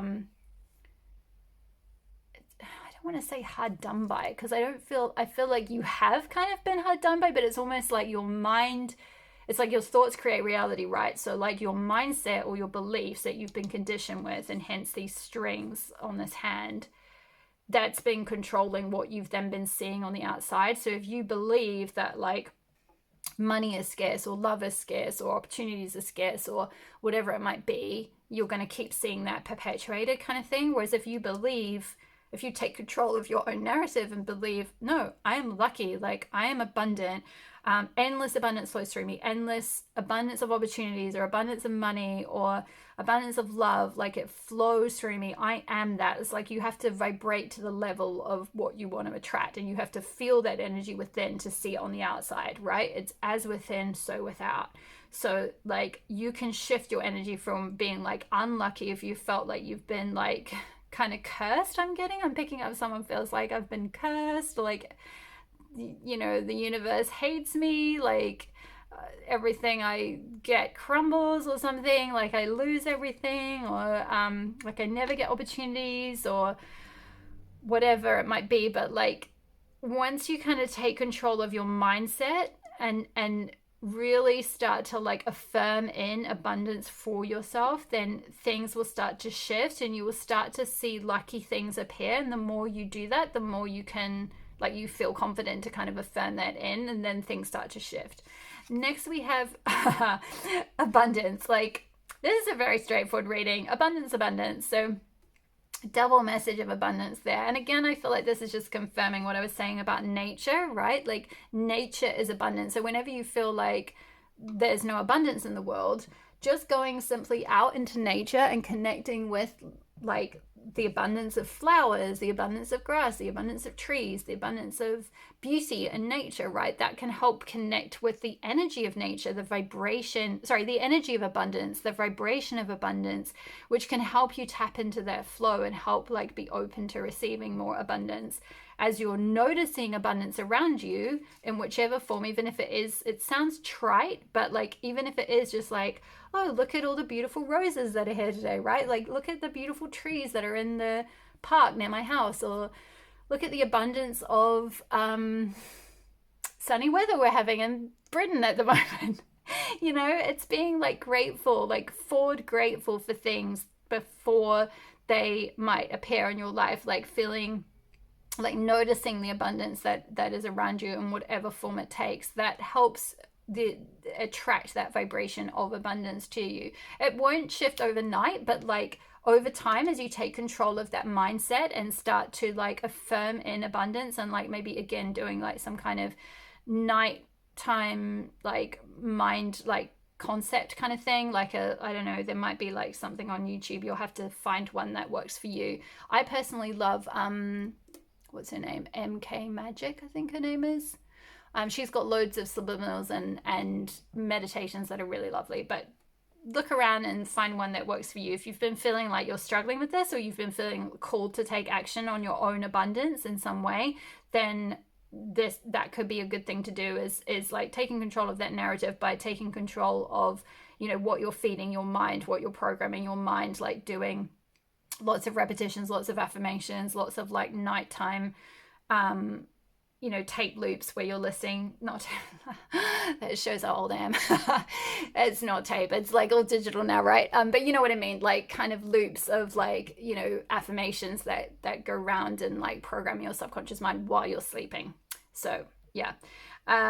Finally, we have Goddess Lakshmi with Fortune, card number 27. So 27 could be a significant number. I'm getting like the number 9, and 9 is all about creating like, well, taking control of your narrative, basically, like creating independence for yourself, like being personally fulfilled. You know, I'm thinking like 9 of Cups, having that like, you know, filling your own cup up, like seeing yourself as fulfilled in every single way, shape or form, yourself, like meeting all those needs, you know, yourself. So again, if you're looking for, say, romantic love, if you don't feel abundant in romantic love, maybe like it's focusing on the love that you do have in your life. So like, you know, the 9 of Cups is like, you know, self-love. It's like love of maybe like with pets, love with friends, love with community, love with family. It's like all the other cups, like fill everything else up, and then boom, the 10 of Cups comes in.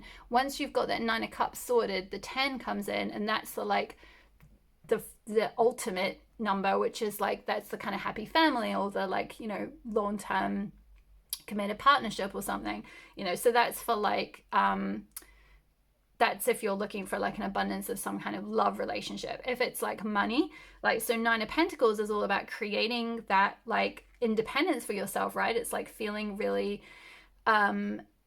like I've got the bag, right? Like I've got coin, like what's that? I'm hearing that like Beyonce song, like oh my god, how does it go? It's something to do with like, is it the Single Ladies one? I'm not sure. There's a Beyonce song, something to do with like, the shoes on my feet, I bought them. The clothes I'm wearing, I bought it. The house I live in, I bought it. I depend on me. That, sorry for singing. God, terrible voice. But anyway, the point is that energy of like that, you know, you depend on yourself. You've created abundance for yourself. You've taken control of your own narrative. You are in charge of your fortune, you know, and you can really tap into like Lakshmi energy, you know, for those of you that like connecting with deities or working with goddess energy or divine feminine energy. You can ask Goddess Lakshmi on how to guide you to be open to the abundance that you wish for, with whatever form that is in, and she can help guide you to do that. So like creating a little altar in your home could be really powerful. So setting up a little Lakshmi altar, so gold coins, you know, like some gold jewelry, some like, you know, gold candle holder, maybe some yellow flowers, gold, sort of golden things, you know, very like luxury kind of colors, things that symbolize fortune to you. Maybe doing a vision board that like, you know, like intuitively picking out things that show like what abundance would look like for you, not like what you feel, not what you are conditioned, right, with like that old narrative of like, I should have a Ferrari, or like, does anyone even think that anymore? I don't know. But you know what I mean? Like that kind of like, I should have this mansion in Hawaii. And you're like, do I actually even want that? Like maybe I want a cottage in, I don't know, somewhere in England. I don't know. Whatever is abundance for you, you know, whatever represents that for you, figuring out what abundance means for you. And it might not necessarily mean like millions of dollars, you know, it might mean living a more simple life, like, you know, growing your own vegetables and harvesting them yourself, like having the time to, like, you know, grow all your own food could be something, you know. Having time to, like, have a garden and tend to your garden. You know, this is all about, like, you figuring out, like, what your own narrative is around that, and, like, taking control of that and creating that independence for yourself, creating that, like, whatever abundance looks like to you, creating that for yourself. And finally, we have Petalite, cosmic downloads, higher heart healing, and see the bigger picture. Yeah, I feel like maybe for some of you, you might have gone through something quite difficult, possibly a breakup even, where someone was kind of controlling something. Like, they might have been controlling your time or controlling your money, controlling your independence, right? So you might have been through something quite difficult, and I'm so sorry if you have been through something like that. It might have been something like, possibly for some of you, maybe some kind of, yeah, like, I don't know, I'm just getting, like, controlling. Like, or this could be, like, within a family unit, you know. This might not be a romantic relationship, but they could have just been someone within your family, possibly even a mother figure or something, who controlled you and controlled what you should do for money, and told you, like, what, you know, like, sort of fed you a lot of beliefs about money or scarcity, or what job you should do, or what you should do to earn money, or something along those lines.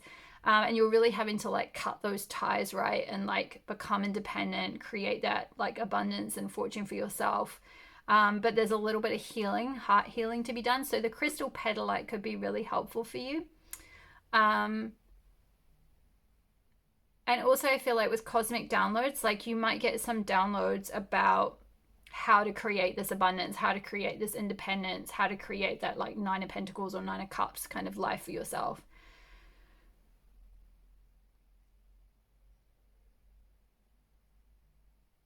Yeah, because I feel like with this card, the bright future, there's a lot of blue in this card, which is the color of the throat chakra, which is all about, like, expressing your authentic truth. So I feel like there's something around, like, needing to reclaim, like, your voice or your authentic truth, or, like, meet your own needs your way.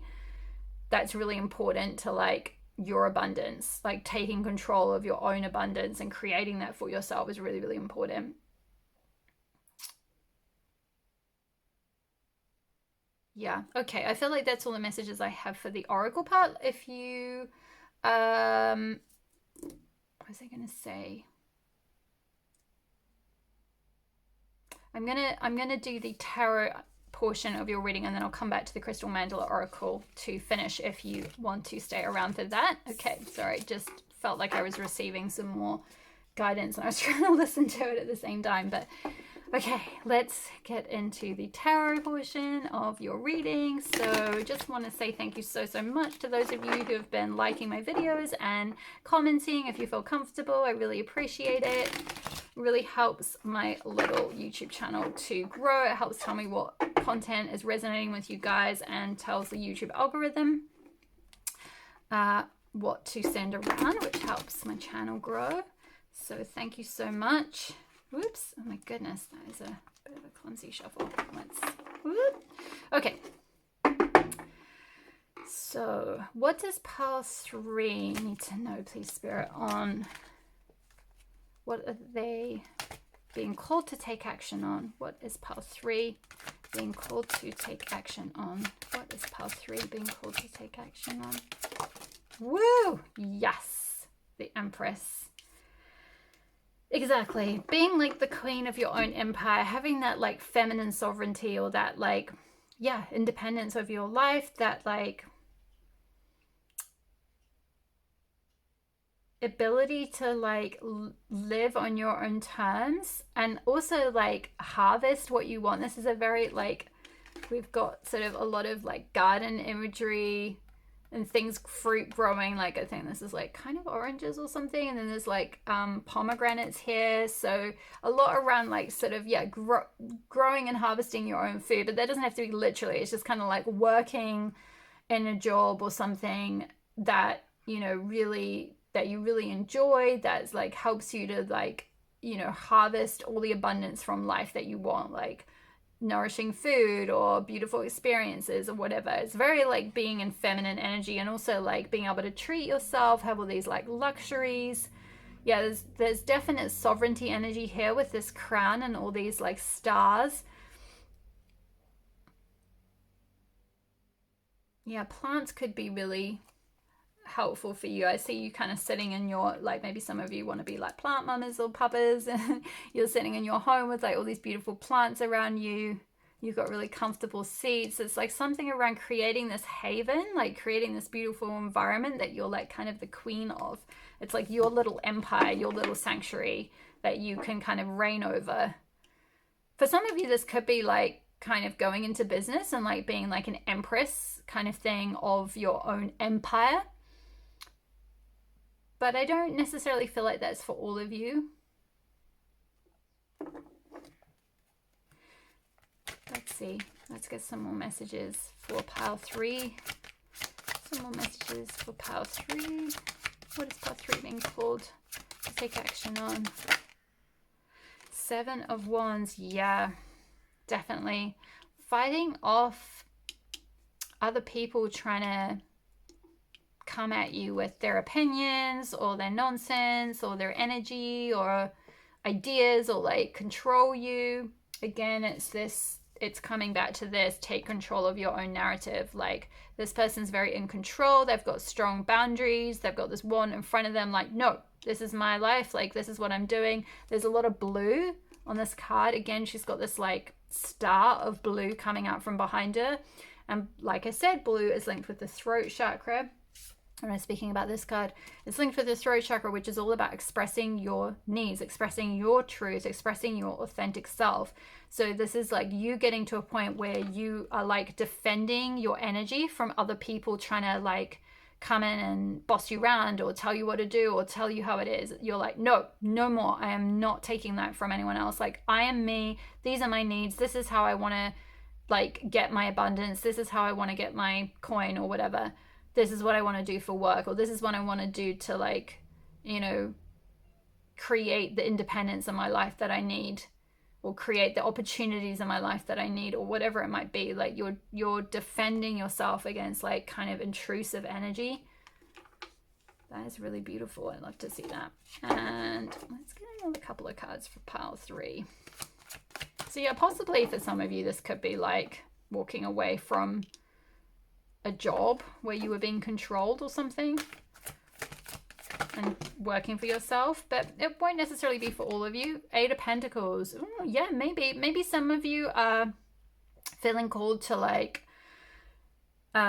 master some kind of craft, like get to a point where you're like working really hard towards something. Like, maybe some of you are going back to school or training in something or getting a certification in something, or just like mastering a skill. It could be a creative skill in some sense, because the 8 of Pentacles is often to do with being like an artisan and like being like a master of your craft. So maybe there's some kind of craft that you do on the side that you eventually want to like have a little mini empire, if you like, doing that thing, like where you just like are in control of, like that's what you do during the day. Like, say maybe you're a painter and you paint beautiful paintings, and then you create your own little shop on Etsy or something, and you sell your paintings there.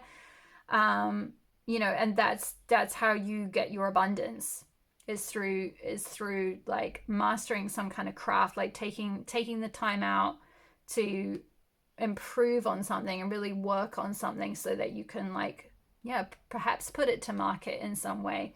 Otherwise, this might just be about like, if you're not called to do something like that, it might just be about more like working really hard, like getting, working up your way up the ladder in the job you're in, or working in some kind of field that you just keep improving. And like, maybe for some of you where you resonated with, like, you've been in a job where they haven't been appreciating you and they haven't been paying you a fair wage or a fair salary for the work you're putting in. It's like, this is you taking the control back and being like, okay, that's fine. Like, I'm going over here. I'm going to work hard for this company because there I'm getting like proper compensation or like good bonuses or like perks or something as well. I'm being like rewarded for my worth is the energy I'm getting. It's like there's a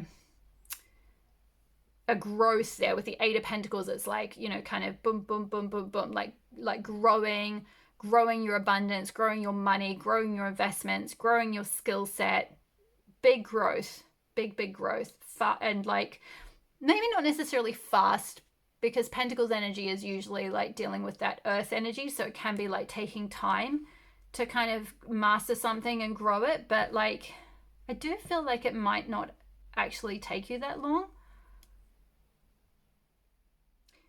This might depend on, you'll all be different because it's a general reading, so it might depend on like your mindset, really, with in terms of how long it takes to get to this point. It might be a lot to do with like where your mindset's at the moment and childhood conditioning and how far along in this work you already are. Maybe some of you are already doing a lot towards creating abundance for yourself, or you already have a small like side hustle that you've started, or you already are doing all that like mindset shift work, so you might be a little bit further along. For others of you, you might just be being called towards starting this process now because you're just getting out of like a controlling situation, you're just cutting ties, you know, with that take control of your narrative. Like maybe you're still in a controlling situation, so it's going to vary for all of you depending on where you're at, but certainly doing kind of manifesting things, doing things around changing your self-concept and like yeah, maybe also actually I feel like healing as much as like, oh, I feel like you probably don't want to hear that, and you probably just, I get the vibe that for some of you, you're just like, give me a break. Like, why can't the universe just bring me good stuff? Like, why does everyone else get it, is what I'm picking up. So that could be just the vibe of like someone. But again, this is coming back to like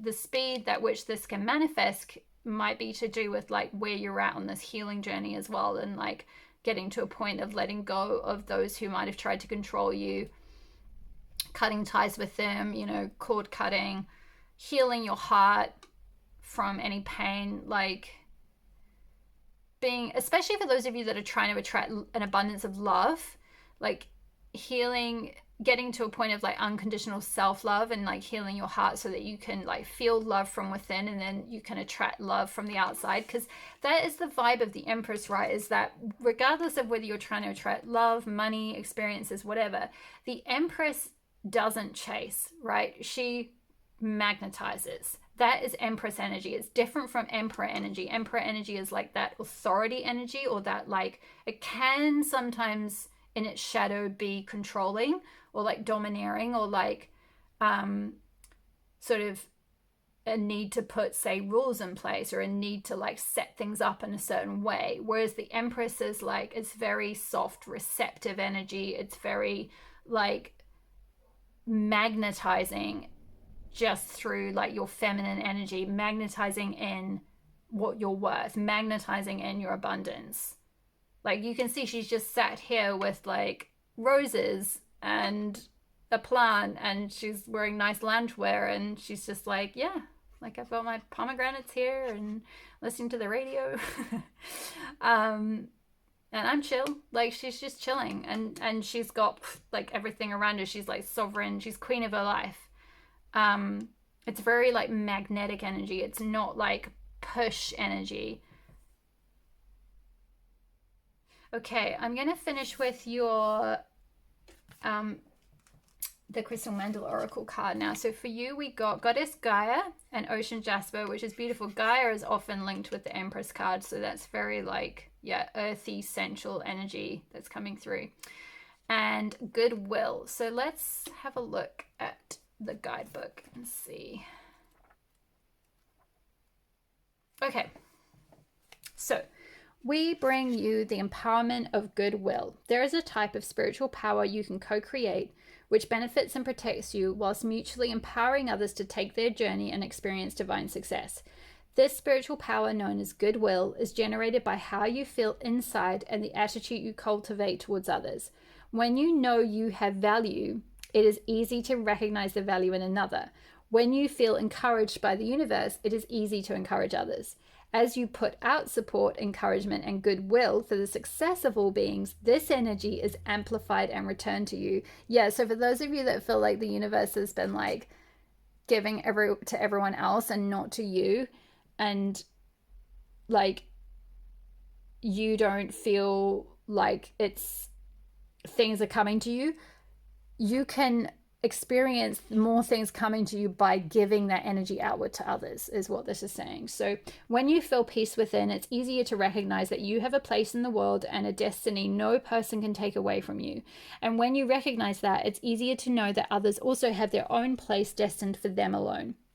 This removes fear and competition and allows you to become an encourager. An encourager is a person who generates goodwill. They are not afraid of missing out. They believe in their own destiny and operate within a field of abundance. Abundance, exactly. They trust that their rightful divine inheritance will be bestowed upon them according to a loving and generous divine intelligence. They trust that all people can receive without causing harm or diminishment to any other. They believe in win-win situations and know the only way humanity can evolve is together. So they want others to succeed. They are happy to be at the cosmic traffic light, so to speak, and allow the others who have a green light to go first. They know their time for a green light will come in due course, and so it shall be for all taking a journey on the divine highway of life. Yeah, I feel like that's coming back to this thing about the bright future, the darkest hours just before the dawn. It's like saying, even though others might be going ahead with their green lights and you're kind of sat there going like, where's my abundance? Like, where's my person? Or where's my money? Or where's my good job? Or where's my opportunities? Like, why is it not happening for them? The sooner you can shift to being like, okay, I am where I am. That's okay. And like, I wish like good things for those other people. And a good affirmation could be like, as God Goddess has done for others, or as the universe has done for others, it will do for me and more. I used that several years ago when I used to have struggles with this kind of stuff, like being like jealous, I guess, or envious of what others had and feeling like scarcity and like nothing was coming to me, and like looking around being like, everyone else has a house and they have this and they have that and blah blah blah and they have a partner and like I don't have any of those things. And I, after a while, I shifted that mindset, right, with being like, as Goddess has done for others, Goddess will do for me and more. And now I have most of those things. You know, I've like got to the traffic lights in life where like I'm kind of somewhere between an orange and a green light. I wouldn't say it's full green necessarily, but there's some green in there, you know. So your time will come, like things will start to flow again. So I feel like, yeah, there is a further benefit to goodwill. For those who consciously cultivate it, it becomes a protective field against ill wishing, which is the opposite of goodwill. Ill wishing and curses are fear-based energies which are either repelled by goodwill or absorbed and transformed by it. You don't have to interact or react with those energies or even pay them much attention at all, if any. Yeah, I feel like that's kind of confirming that take control of your own narrative, right? Even if you've had fear-based energies kind of coming at you all through your life, like you can cut those free. So you just need to focus on how good you feel within yourself when you want everybody to win at their spiritual game of life. You'll get encouragement back when you need it. And of course, as you say to the universe, I want everyone to win, the universe says to you, I want you to win. So yeah, and I feel like you will. I feel like you are going to win. You are going to come into this luck. You are going to come into this abundance in whichever form you want. You can call on Goddess Lakshmi, like I said, doing an altar to her or calling on her to help guide you as to like how to create this independence and this abundance for yourself will be really powerful for you. But I feel like that is all the messages I have for you today, lovely pile threes. Thank you so much for joining me. Thank you for letting me read for you today. All the best with your journey towards creating the abundance that you wish for. And don't forget to leave me a comment below if it resonated. Hit the like button if you enjoyed the reading, the subscribe button if you're not already, and the notification bell so you'll be notified when I next upload a reading. All my love to you, pile number 3, and I will see you in the next reading. Bye. Hi there, pile number 4. If you chose card number 18, intuition, I am in tune with my soul's inner knowing, then this will be your reading. So straight off the bat, pile 4, I get for you with this person, she's got a, a third eye here, like drawn around the place of a third eye. I hope you can see that if the camera will focus.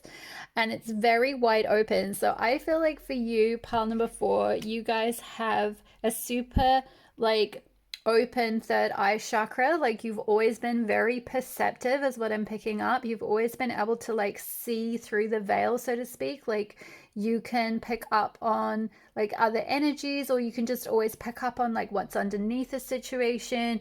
You're just highly intuitive, highly perceptive. You're able to like, you know, maybe see beyond the worlds, like kind of like possibly be a channel or be a medium or something like that. And you're really being called to take action on this. You're being called to take action on like what your intuition tells you, and perhaps on even like using your intuition in your path in some way. Like maybe that is being some kind of like intuitive tarot reader or something, like doing divination, you know, doing something where you're like being able to see, you know, sort of pierce the veil, so to speak, for people, like see beyond like their own like blocks or something. Like maybe being a coach could be another thing, like an intuitive coach, or like even like an intuitive like astrologist, like reading people's birth charts and like seeing how like the cosmos, the planets like are affecting them, like, but you're very intuitive with how all of that works and how to weave all that together. You have a really strong like inner knowing. So I feel like maybe clear cognizance could be your main, like say clear kind of skill, so to speak, where like you just have an inner knowing of what is like right for yourself, what is maybe even right for others, which is where something like being like an intuitive coach or a soul coach or something could be really helpful. For, you know, like really something you're being called to like go down, because you could provide a lot of help for people, because you can really like see things for people that they maybe can't see in themselves. Like you're very perceptive, very wise. You have a strong knowing within, and that should be really honored, and something that you could really certainly like evolve and like certainly take action on. If you've already felt kind of called towards doing that, you can use this as like your confirmation that like, yes, your intuition is like the thing, right? It is like top notch. Like you are so intuitive. Pile number 4, let's have a look. We have got card number 51, Yi, the sun. Yeah, I feel like this is how you're gonna like shine your light in the world. Like this is, you know, the sun is linked with the solar plexus, right?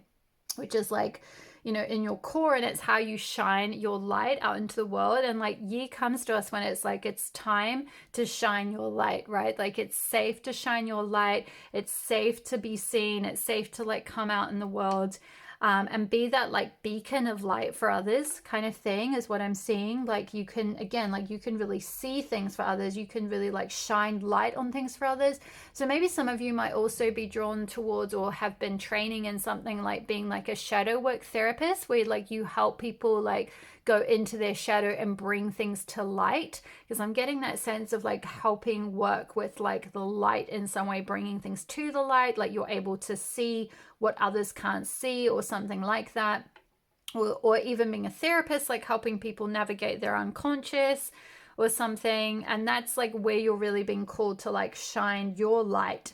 You are such a strong light in this area that you can like really like radiate in this area. It might mean that like as a result of being this sort of sun in people's lives, so to speak, that you might attract some maybe like energy vampires a little bit, or energy takers, or people who drain you a wee bit. So maybe making sure that you're really boundaried. We've got with this intuition card here, the woman's got her arms like across her chest and like around her, actually kind of covering a part of her solar plexus chakra. So yeah, creating strong, healthy boundaries as you do this intuitive work, ensuring that you're not getting drained by people like kind of sucking on your energy or trying to like, you know, sort of demand too much of your intuitive skills or your perceptive skills, or like especially if you are being called towards going into like some kind of therapeutic environment where you're being a support for people, especially if they've gone through some kind of darkness and you're helping them shine light on that,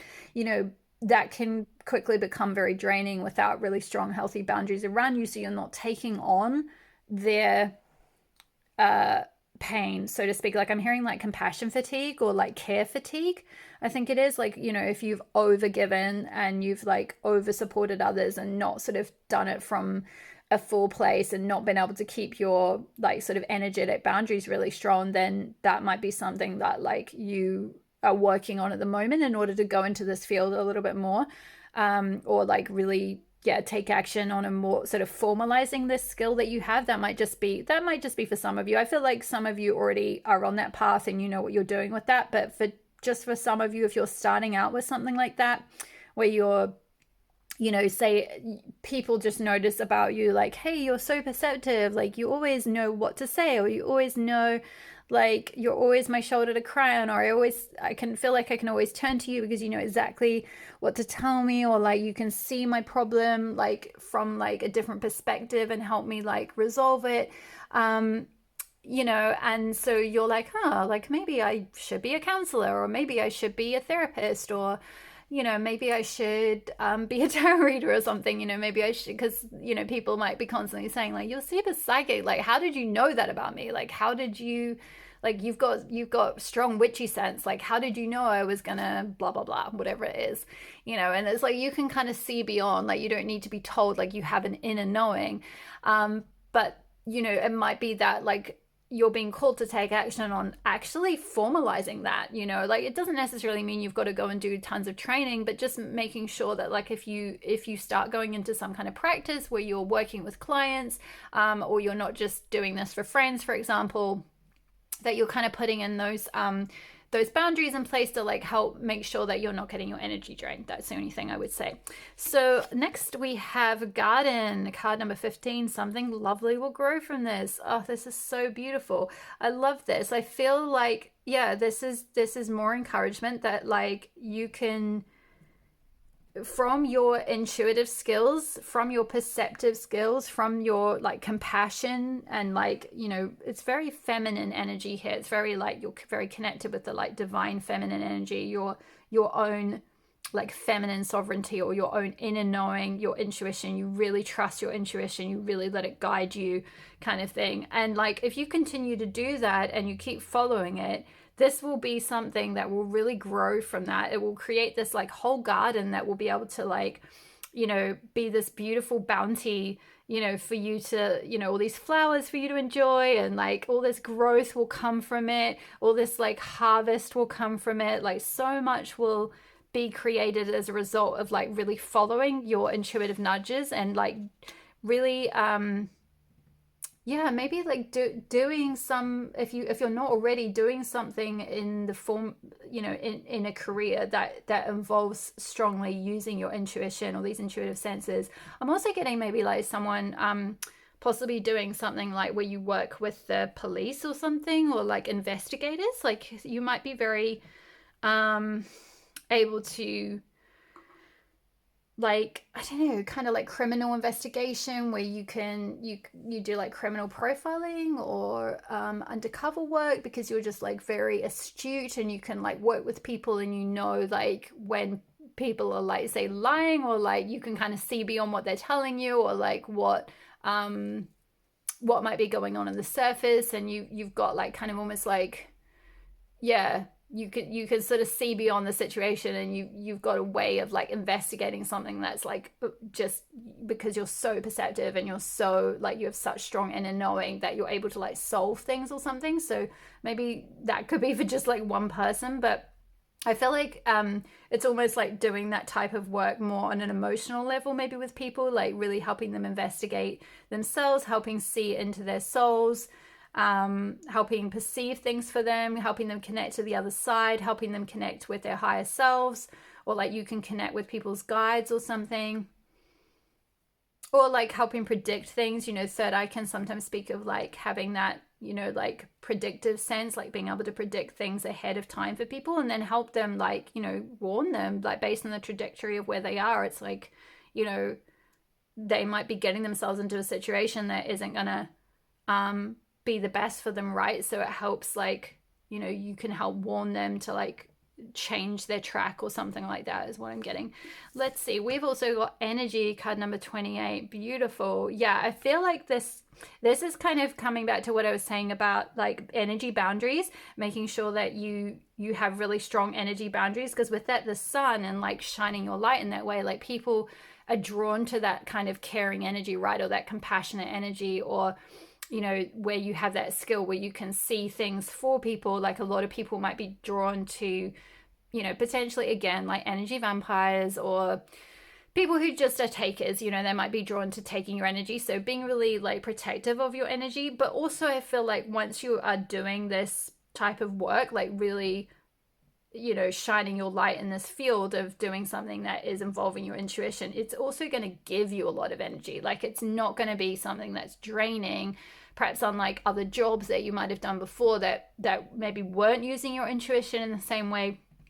They might have been something that like, you only had a certain amount of energy per day, and then it was just spent and it was done and you were like pooped kind of thing, whereas with this type of work, it's like you've got, I wouldn't say necessarily unlimited energy, but it's kind of like, it energizes you rather than drains you. I feel like it's going to give you a lot of energy, and like you'll give that sort of, like as you feel filled up from the energy, you'll also like spread that out as well. Like you're also this kind of sun or this like energy giver. But again, just being careful about boundaries is the only thing I would say. Then we have imagination card number 15. Let your dreams take flight. Beautiful. And we've got the owl here, which is symbolic of wisdom, right? It's symbolic of like inner wisdom, inner insight, inner knowing. Again, like with the clear cognizance, inner knowing. And there's a lot of purple on this card, which is linked with the third eye chakra, which we spoke about with that eye being open on her forehead with that intuition card. So yeah, your third eye chakra is very open. It's very active. It's very like, I feel like you have a lot of imagination as well. Like you might have been very imaginative as a child, and particularly because you're very like connected with this other world, like kind of, I'm getting someone who's very connected with the elementals, like fairies and like plant spirits and like energy, yeah, kind of elemental energy really, which like you have a lot of imagination around this. So some of you might be like, it might be less about going into something that is involving your intuition in terms of like, a career like as a say intuitive reader or an intuitive coach.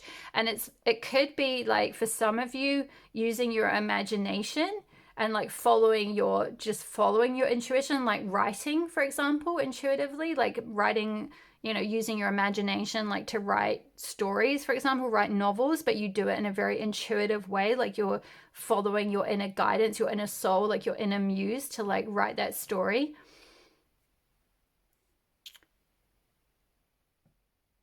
But yeah, I feel like just generally some of you have a dream of kind of doing something that involves your intuition, or like really, yeah, like creating a future for yourself, like growing a garden from this. And this is sort of confirming like, yeah, let your dreams take flight. Something lovely is going to grow from this. Like whatever you dream of creating, whatever your soul is pulling you towards, like that is something that is going to grow. That is something that's going to be really beautiful and provide this future for you.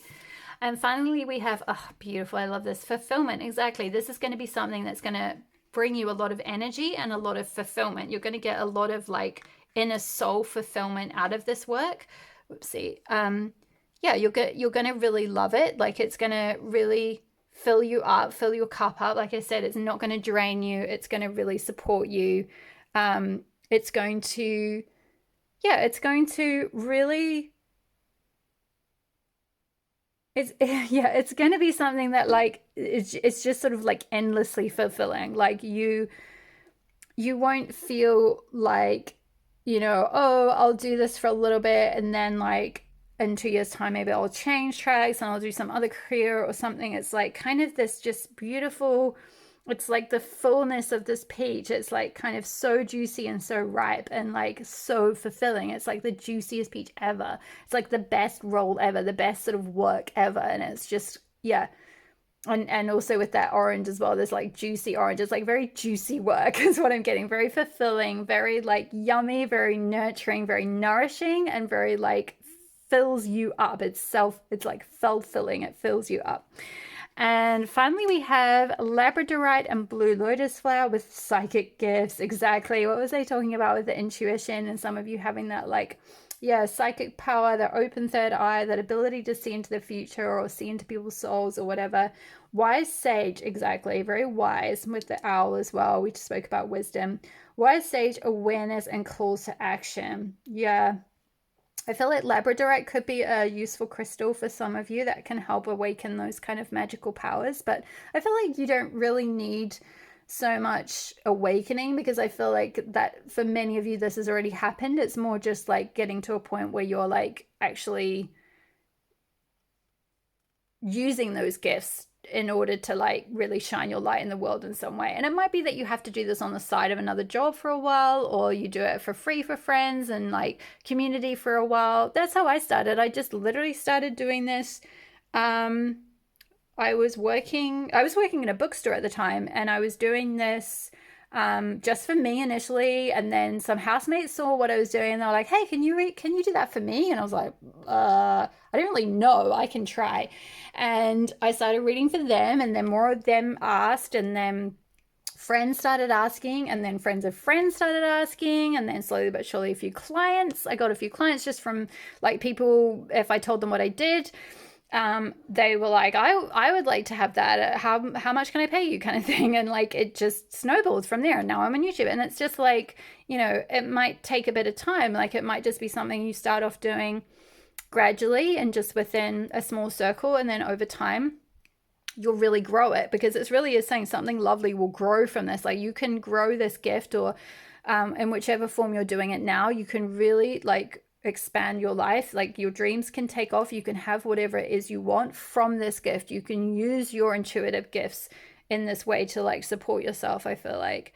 Yeah, and it's just call to action. You're being called to take action on that. Like you're being called to like go after what it is that you want to do, and it'll be different for all of you depending on like, you know, if you're doing something more like say counseling or therapy, you might have to do some formal training, obviously, to do that type of work. With coaching, you may need to do a coaching certification, or you may even, you know, even with card reading, you might want to do a tarot course or an oracle card course or something. I believe Colette Baron Reed, who creates a lot of oracle decks, I believe she does like a card reading course and kind of a certification of some form. So that might be of interest to some of you. But I think like you don't really need that, to be honest. You're intuitive as heck. Pile number 4, you have the skills, you have the intuition, you have the sort of the wisdom already just from your own life experiences. It's just a case of like kind of shining your light in the world in that way, and yeah, taking action, growing, planting those seeds and like, you know, nurturing them and seeing them grow. Because this is going to be the thing that is going to bring you the like ultimate fulfillment, I feel like. So let's move into the tarot portion of your reading. Your pile has been pretty straightforward. I feel like there wasn't really anything too much. I don't think you have to. I don't pick up on many blocks for you, pile 4, in terms of like going forward with this. Of course, you'll all be different. I'm going to come back to, this is a crystal mandala card, which I'll come back to at the very end. But yeah, don't feel like there's kind of, it's like it says, I am in tune with my soul's inner knowing. It's like you kind of already know, because you are so psychic and you are so wise and you are so led by your soul. It's like you kind of already know where you're being pulled to do. It's like you're just using this reading as a confirmation, really. Like this isn't telling you anything new, I don't feel like, pile number 4. So yeah, let's get into the tarot for what is pile 4 being called to take action on. What is pile 4 being called to take action on? Please, Spirit, what is pile 4 being called to take? Woo. Crone of Swords, yeah. exactly. In this particular deck, the king is known as the crone, and I feel like the crone is like the embodiment of all wisdom, and swords is to do with like knowledge, right? So inner knowing, clear cognizance, like knowledge, wisdom, clarity. Yeah, and it's like, stepping into that crone energy of like, using that wisdom, like wielding that sword of wisdom, going forward. She's got a bow and arrow down here actually as well. So we've got the bow and arrow of Diana here. So yeah, setting that goal, setting that intention of like, this is where I want to go. I want to use my wisdom. I want to use my intuitive gifts. I want to use my psychic gifts.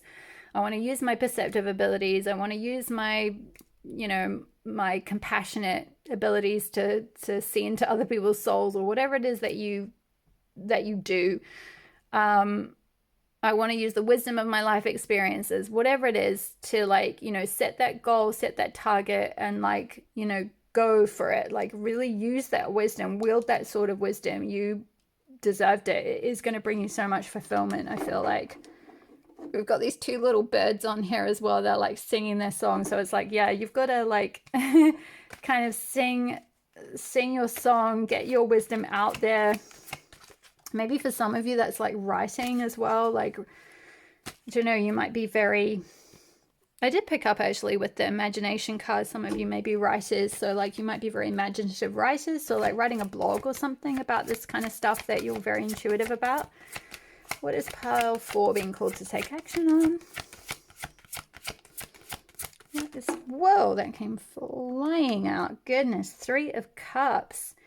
Yeah, community, creating a community, working with others, or emotion. It's less about working with others and more like collaborating and enjoying others' company and like emotionally fulfilling and supporting others. You can see this person here has got her arm on this person's shoulder, like, hey, it's gonna be okay. Like you're gonna be good. Like you're gonna get through this. Like I'm gonna pour you some love. I'm going to give you some compassion. I'm going to give you some emotional support. I'm going to give you some encouragement. I feel like you're big encouragers, pile number 4.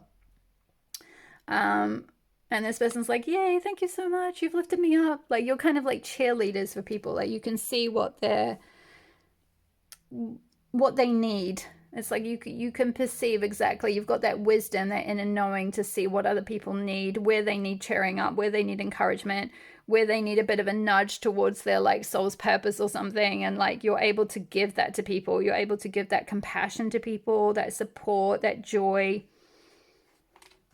help them feel happy again. Oh, I love that. So beautiful. Whoops. It fell on the ground. Where are we? Oh my goodness. Okay. The moon. Wow. Yeah, absolutely. We've got a crescent moon here and here. The moon is symbolic of like what you can't see. It's symbolic of the feminine. Women are ruled by, we have a moon cycle. We're ruled by the moon, the cycles of the moon. So it's all about, tapping into that feminine energy, being ruled by moon energy, being ruled by that intuitive energy, that like, it's like moon wisdom, like yin energy. Maybe some of you do like moon rituals, or like you are very, very drawn towards, like you might be like a moon witch, or you might sort of do a lot of like moon rituals, or follow the kind of cycles of the moon or something. There's something strong around the moon here that you're being called to like kind of connect with. But I feel like maybe some of you also might be Cancer, because the moon rules Cancer, the zodiac sign Cancer. So you might be a Cancer sun sign or have Cancer really strong on your chart in some way. And so you are very naturally very intuitive, very perceptive, very empathic, very warm, right? Very like giving, very nurturing, very like in touch with that feminine side of you. Very able to like kind of see what's hidden as well, see like the emotional side, because Cancer rules like the emotional part of ourselves, like that, the watery realm. It's a water sign, so it rules like the watery realm of emotions. So Again, I feel like you're very intuitive with people's emotions, which could make you a very good like counselor or coach, like someone who like you can already see and feel maybe or know what people are going through and like offer them so much wisdom and support. So get one more for you, pile number 4. Let's get one more card for pile 4. What is pile 4 being called to take action on? What is pile 4 being called to take action on? What is pile 4 being called? Ooh, 8 of Swords. It came out in reverse. I'm going to keep it this time. I only take reversals when I channel that I'm meant to. So yeah, I feel like this is twofold. For some of you, this is like you getting out of your own way. Like, you know, this can speak of like limiting beliefs, right? It's like she's tied up in a scarf, but actually she could kind of reach down and like unravel that scarf. It's like kind of self-imposed limitations, like negative limiting self-talk, things like that. Feeling that there are lots of obstacles in your way, allowing yourself to be held back because of the opinions of others, various things like that. So for some of you, I feel like this is something that you're going through reversing, like you're letting that go so that you can kind of move forward on this path. But for others of you, this is something you are really good at doing for others and something you're being called to take action on doing for others, helping them let go of limiting beliefs. Like again, it's this being this support network for others, being this wise woman, this or man, being this or however you identify, being this like nurturer, this person who can connect with the emotional side, connect with the hidden realm, you know, and connect and help people let go of limiting stories or limiting beliefs or things that have been holding them back so that they can move forward in their life. You're very, very powerful, I feel like.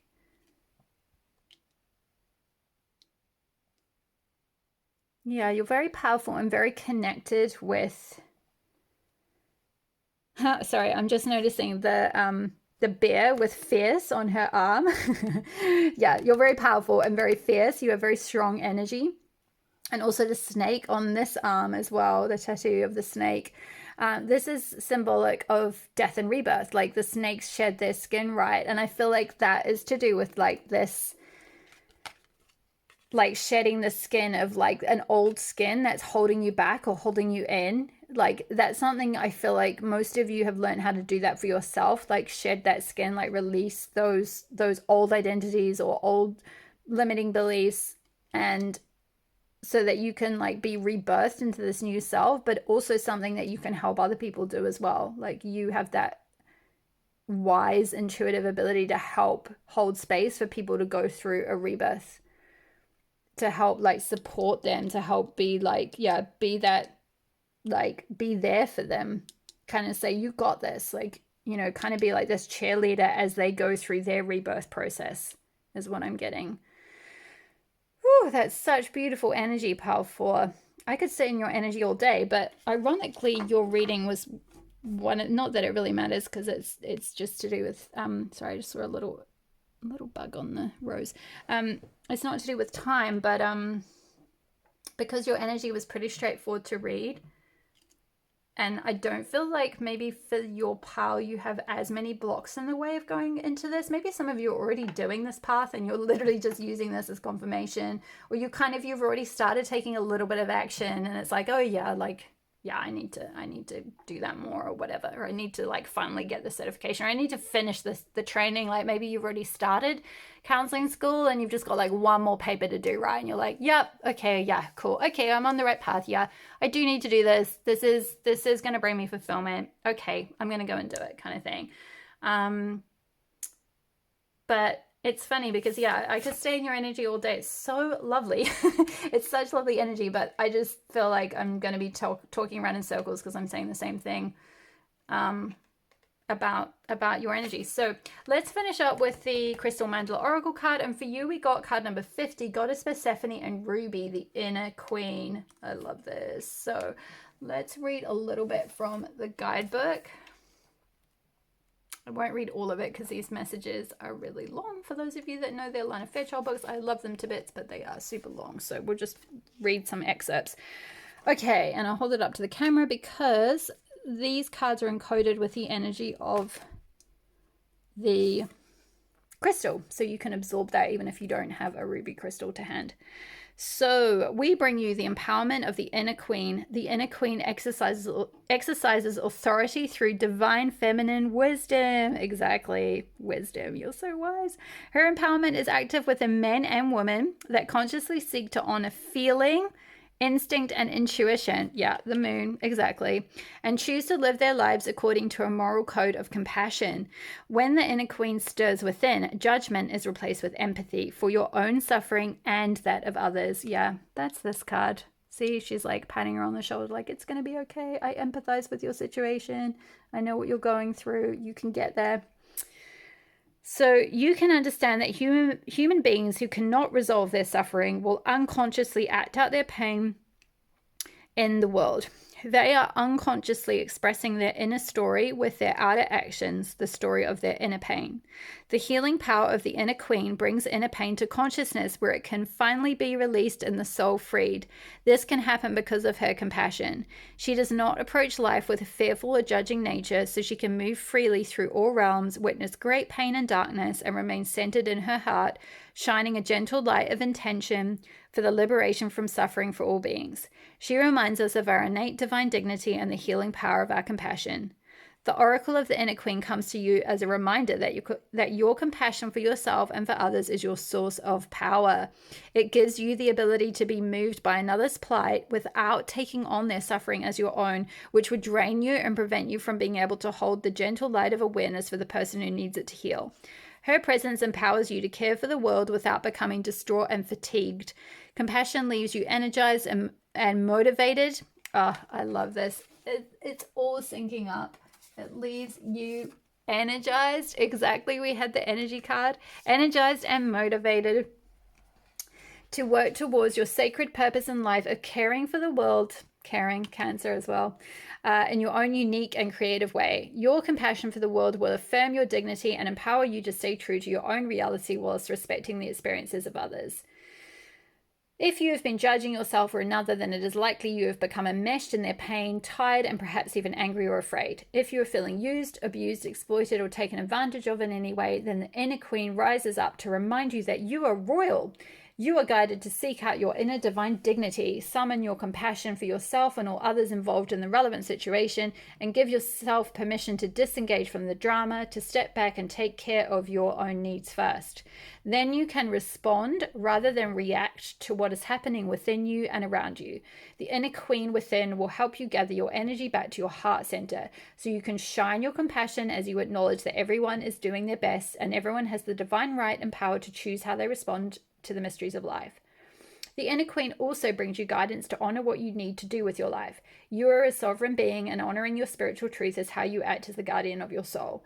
In choosing that which honors you as you are, rather than trying to force yourself to be something or someone you are not naturally meant to be, you will gain so much energy. More cards, more guidance about energy. Energy is so important. Yeah, making sure you're doing something that's giving you energy and not draining you is super important for you, powerful. So yeah, life becomes easier and the universe can support you. As you honor yourself in this way, you honor the divine, for it is the divine that lives in you as you and created you to be as you are for sacred purpose, even if that remains a mystery to you at times. The inner queen is a priestess, a bridge or channel between the worlds. Yep. We had that with the, I think it said something about being a channel. Psychic gives wise sage. Okay, it didn't say specifically channel, but this card does speak about like being able to channel, and I think I mentioned that at the beginning. So some of you, if you're being called to do channeling or to channel in some way or channel energy, then that's your confirmation. You are a priestess, a bridge or channel between the worlds. She brings messages from worlds beyond the earthly realm. If you have been wanting a message from one who has passed, consider this oracle a message that it has been given. Love is the answer to your question. This oracle supports you in particular if you're wanting to do work on spirit release, helping people honor death rather than fear it, to cross over with consciousness and dignity. And also if you wish to work with the divine feminine through dance, art, or music.